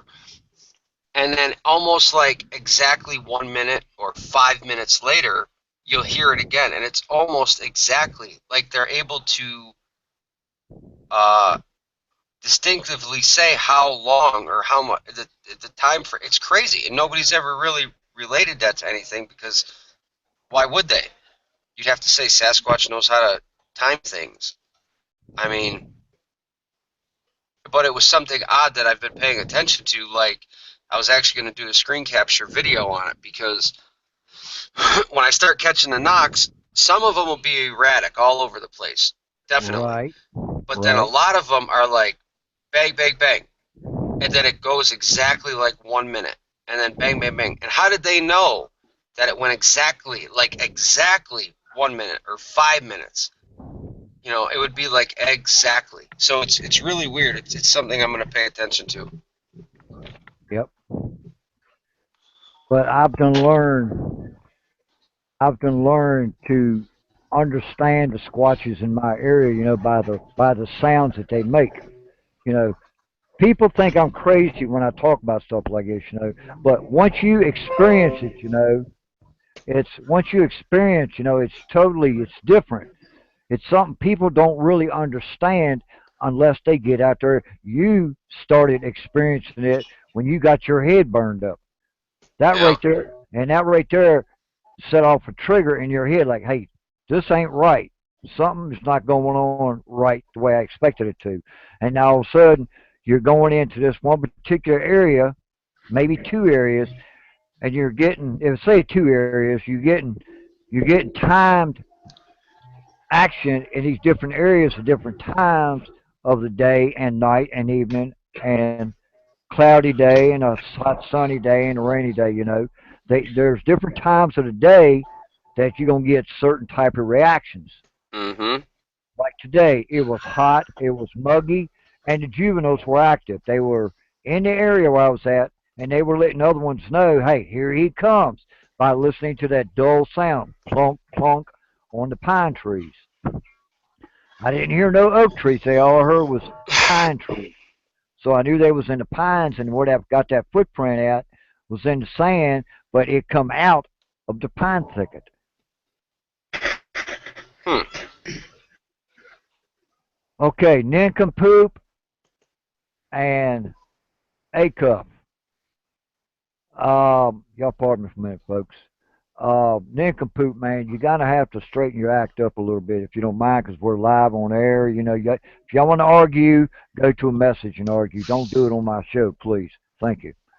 Anyway, um, people just got to realize, you know, in order to experience what I have, what Ryan has, what Connie has, tell you what, nobody has an area like Connie's got. Believe me. They will stand there and let you look at them. I pissed one off. Believe me, I pissed him off bad. When I give his location away, he did not like that. It was funny. It could have been dangerous. He could have picked up, but he Yeah, they did. could have been close too. How close was he? 30 foot, give or take. The one I give his location away, because he threw a rock at me. Yeah. Yeah, he threw a rock at me. He was mad at me. You know, but Let me ask you uh, this. okay, When you're in your area, right? And okay, you know that gut feeling you get when they're around, okay, but when you know they're the same ones in the area, you get the same gut feeling. It's like they give you the same feeling. Have you noticed that when there's a new one in the area, if it's a bad one or whatever it is, you get a different gut feeling? yeah, It's almost like you can tell the difference. And that happened in one of my videos where there was a new one, which actually correlates the whole thing, because remember, when I caught that Squatch move between them trees, he's a new one. I didn't know he was there. I didn't even know I was capturing that. Somebody shared that with me, and then we found it, and the world got to see it. But uh, I stated in that video when I'm down in that drainage creek that I know he's a new one. It's like at the 26 to 28 minute mark. And I'm like, yeah, I know you're watching me. I can tell you're a different one. And I state that your buddies know me. You know what I mean? They know I'm friendly. I basically state all this. So it was because I even state it's a different feel. I was getting a different vibe uh, from a new one, and I don't know why that is. And then I started talking to people. I started talking to everybody from, oh God, I don't even want to mention names, but they say that there are good ones and bad ones. As far as the bad ones is where we hear like David Paulides talk about like missing people. Like the bad ones are the rogue ones, and I think a lot of people can agree with that, regardless of what they think they are. well, um, the way I'm seeing it right now, particularly this part of the year, because they are looking for, because they are looking for the for females. And Connie found that big one, that big track, which is a new one to her. Um, I can tell when there's a bigger one Yeah. in my area, because the biggest one I got in my area is 11 foot tall. And the reason I know he's there all year round, because during hunting season, I got hunters from out of states telling me when they're walking out of the woods and starting to get dark, they hear something, they turn around and look, and they think it's a bear, but it steps out from behind a tree and stands there and looks at them for about a minute, and then just turns around and walks away.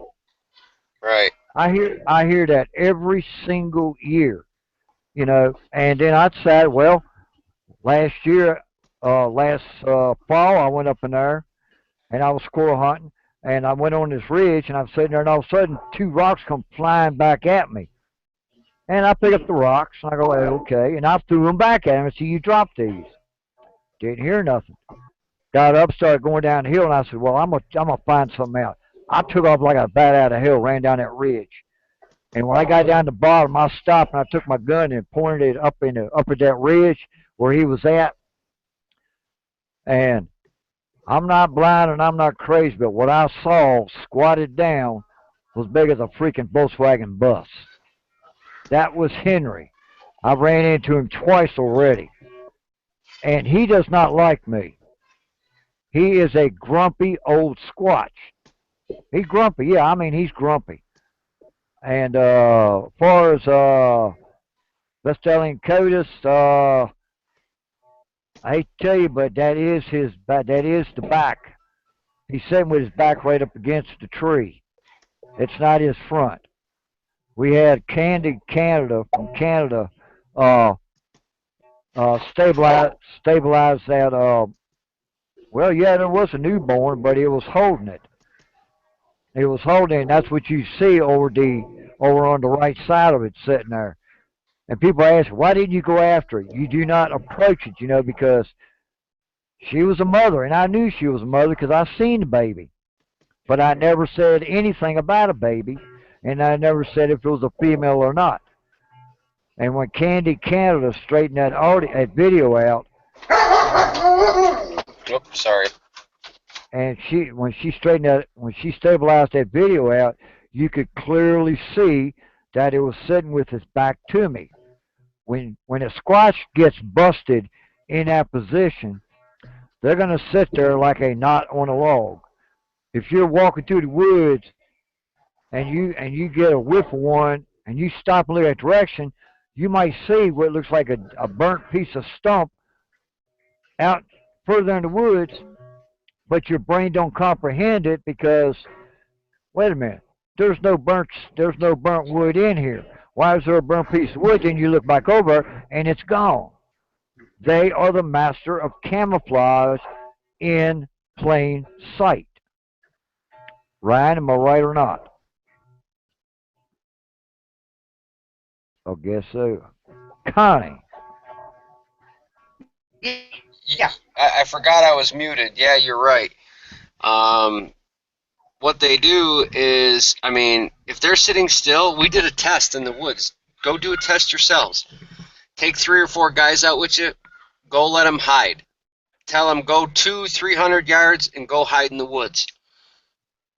Leave 2 or 3 guys and make them lay totally still.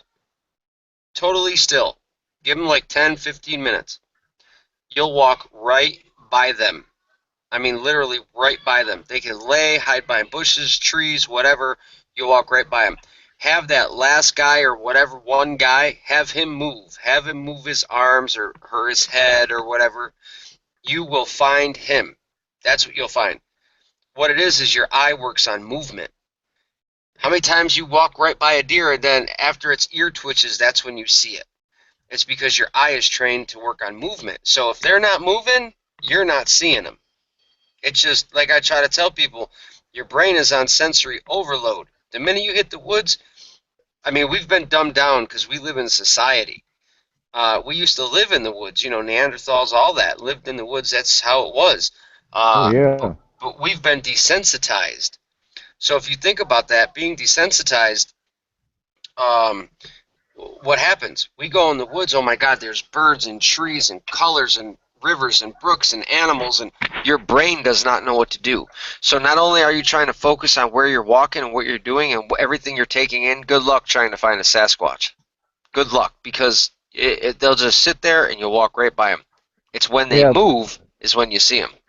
Well, when I was walking out, when I was walking out, I just happened, something caught my eye, and I looked to my 10 o'clock position, and there was something black there, or brownish, gray, whatever. And I zoomed in, and I was like, what is that? I didn't know what it was at first until I set the camera down. I straightened the legs up on my camcorder, on my tripod, and then I zoomed in slowly, and I realized I've got a Squatch with his back to me. And I seen a baby. It had its back, the baby was facing me, but you could barely see the baby. But I seen it, but I never said anything about being a female and having a baby. Other people brought that to my attention. Now, there were more than 10 people who said that. So 10 people cannot be wrong by seeing the exact same thing. Now think about what you just said, a female and a baby. That relates to what I was saying earlier, how the females stay with the babies and the males are the ones that travel. Yeah. Right? This one sat there, I know. I stood there for at least 15 to 20 minutes looking at that thing, and it never moved a muscle. But once I turned my back and was going to walk away, I said, I got to take one more look, and I turned back. She was gone. Never heard a thing. It's like they know. Oh, yeah. So wait, you're saying they're paranormal then? You haven't heard a thing and it just disappeared? I walked up to the top of that ridge where it was sitting. There, it was wet up in there, that part there, because there's this creek up there that overflows, and it kind of overflows on that ridge. And when she got up and took off, she had to go over 3 or 4 logs, you know, but you can't hear anything walking. Everything. So, you know, I mean, it blew my mind, you know. I go up there and I visit it every once in a while, you know, and I check the place out, you know. I think of scenarios of, you know, exactly,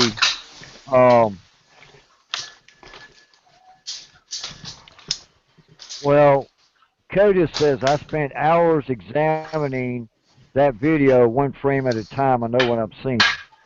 Okay, if that's what you think, go ahead. You know, I mean, you know, as far as what I'm seeing and what other people are seeing is just back right to me. You know, I had to remake that video 3 times, and I had to remake my other video 3 times, remake it, and had to what's that word I'm using? Recreate by what's there, you know, and yeah, okay, good night all. Okay. Anyway, Connie. Yeah.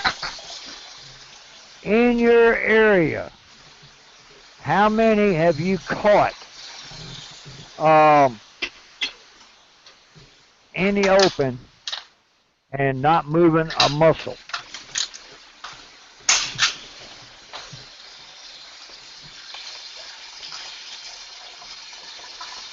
Mute yourself, Ryan. I hear water. Trying. Okay. A lot. I couldn't tell you exactly how many. Okay, let me ask you this. How many in the past month? Caught them several, just little still, not moving an inch. Yeah. That's pretty damn interesting. In pictures, oh Lordy, I can't even kept count. Well, look at that one. Look at that Say X. about maybe 15 or so. Okay, look at that X that I took a picture of. And we found that orb to the right of it. Over to the left, Bono found a juvenile Yeah. in that rock pile with the trees looking at us. Remember that? Yeah. That's when I was taking that picture of that face on the tree. No. That was another one for that. the X. Remember the X? The big X with the green orb? The purplish orb, whatever? Yeah. Okay, Yeah. over to the left of that, Yeah. there was one in that rock pile looking at us. All you could see was from here. That's where we got that Indian spirit. Exactly. Yeah. Yeah. Exactly. It was there. Yep. It never moved. Well, basically, we had them. We had them. We also got that Indian in. Yeah. Yep.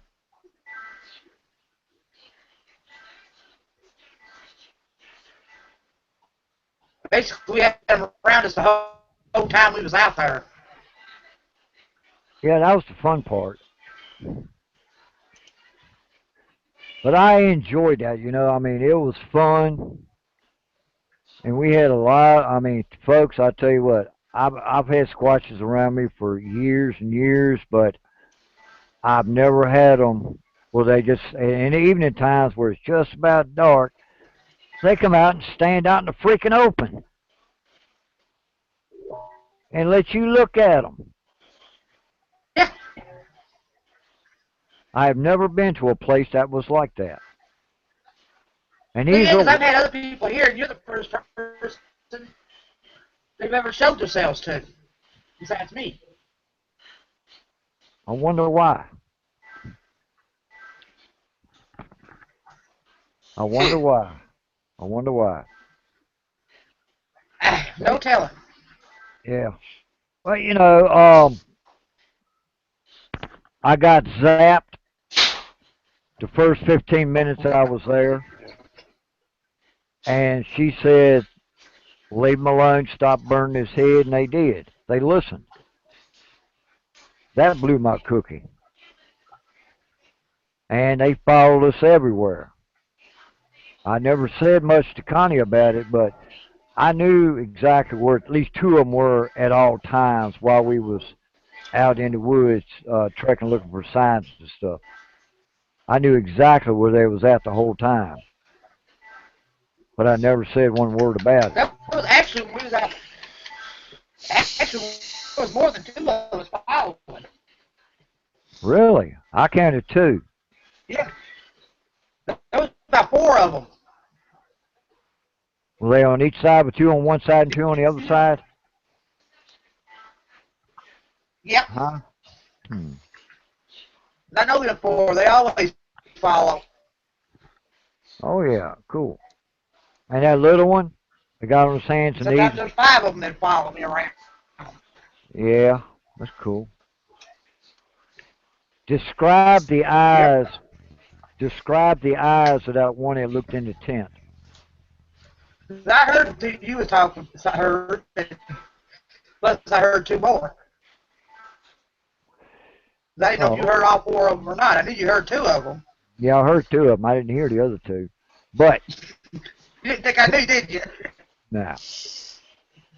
But Yeah, that was two. tell That was four of them. yeah, but tell the audience about the eyeballs that you got a close look up close and personal.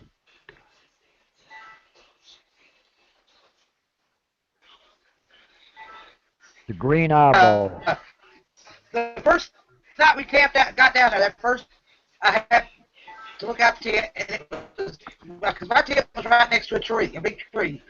It was peeping out from around beside the tree. My tent.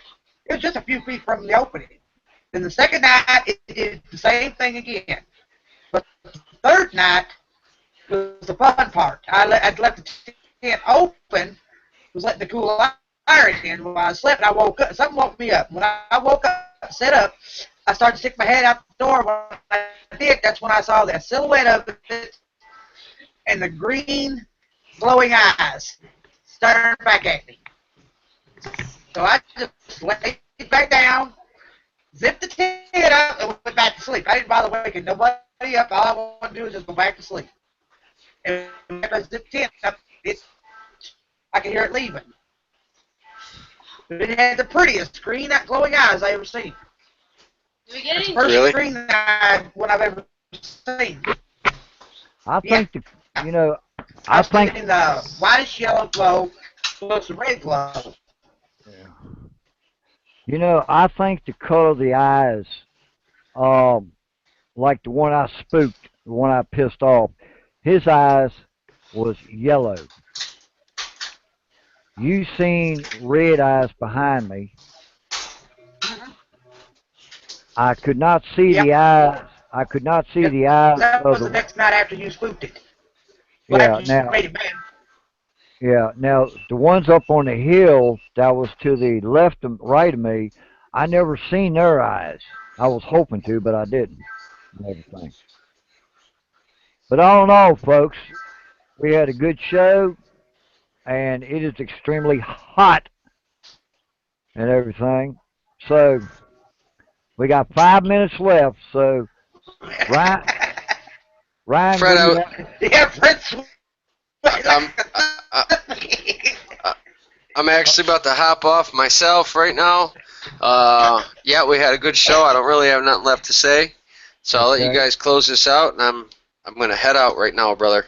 All right, I'll let you later, man. I'll check that Thanks, video buddy. out. All right, Bye bye. thank you. Bye-bye. All right, any last Later, words? Ryan. Any last, Connie?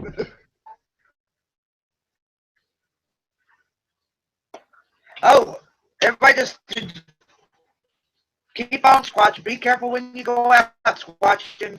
Watch out for ticks and that. And see, ticks are out now, so make sure you spray yourselves down. And be sure to listen to Mojo tomorrow night, because Fred will be on Mojo tomorrow night. Oh, that's right. We are You supposed to. forgot about that. Yeah, what time is that? Between 8 and 9? Yeah. All right, how's Yeah. he going to, we're going to have it on podcast, or how are we going to have it? I don't know. I don't know how he's going to do it. I'll have to get up with him and find out. Yeah, find out for me, okay? But anyway, folks, this is Fred I sure Caney. will. Okay, this is Fred Caney, Connie Fox, Ryan, he left the country somewhere along the other. Y'all have a good night, and we'll holler at y'all later. Bye-bye.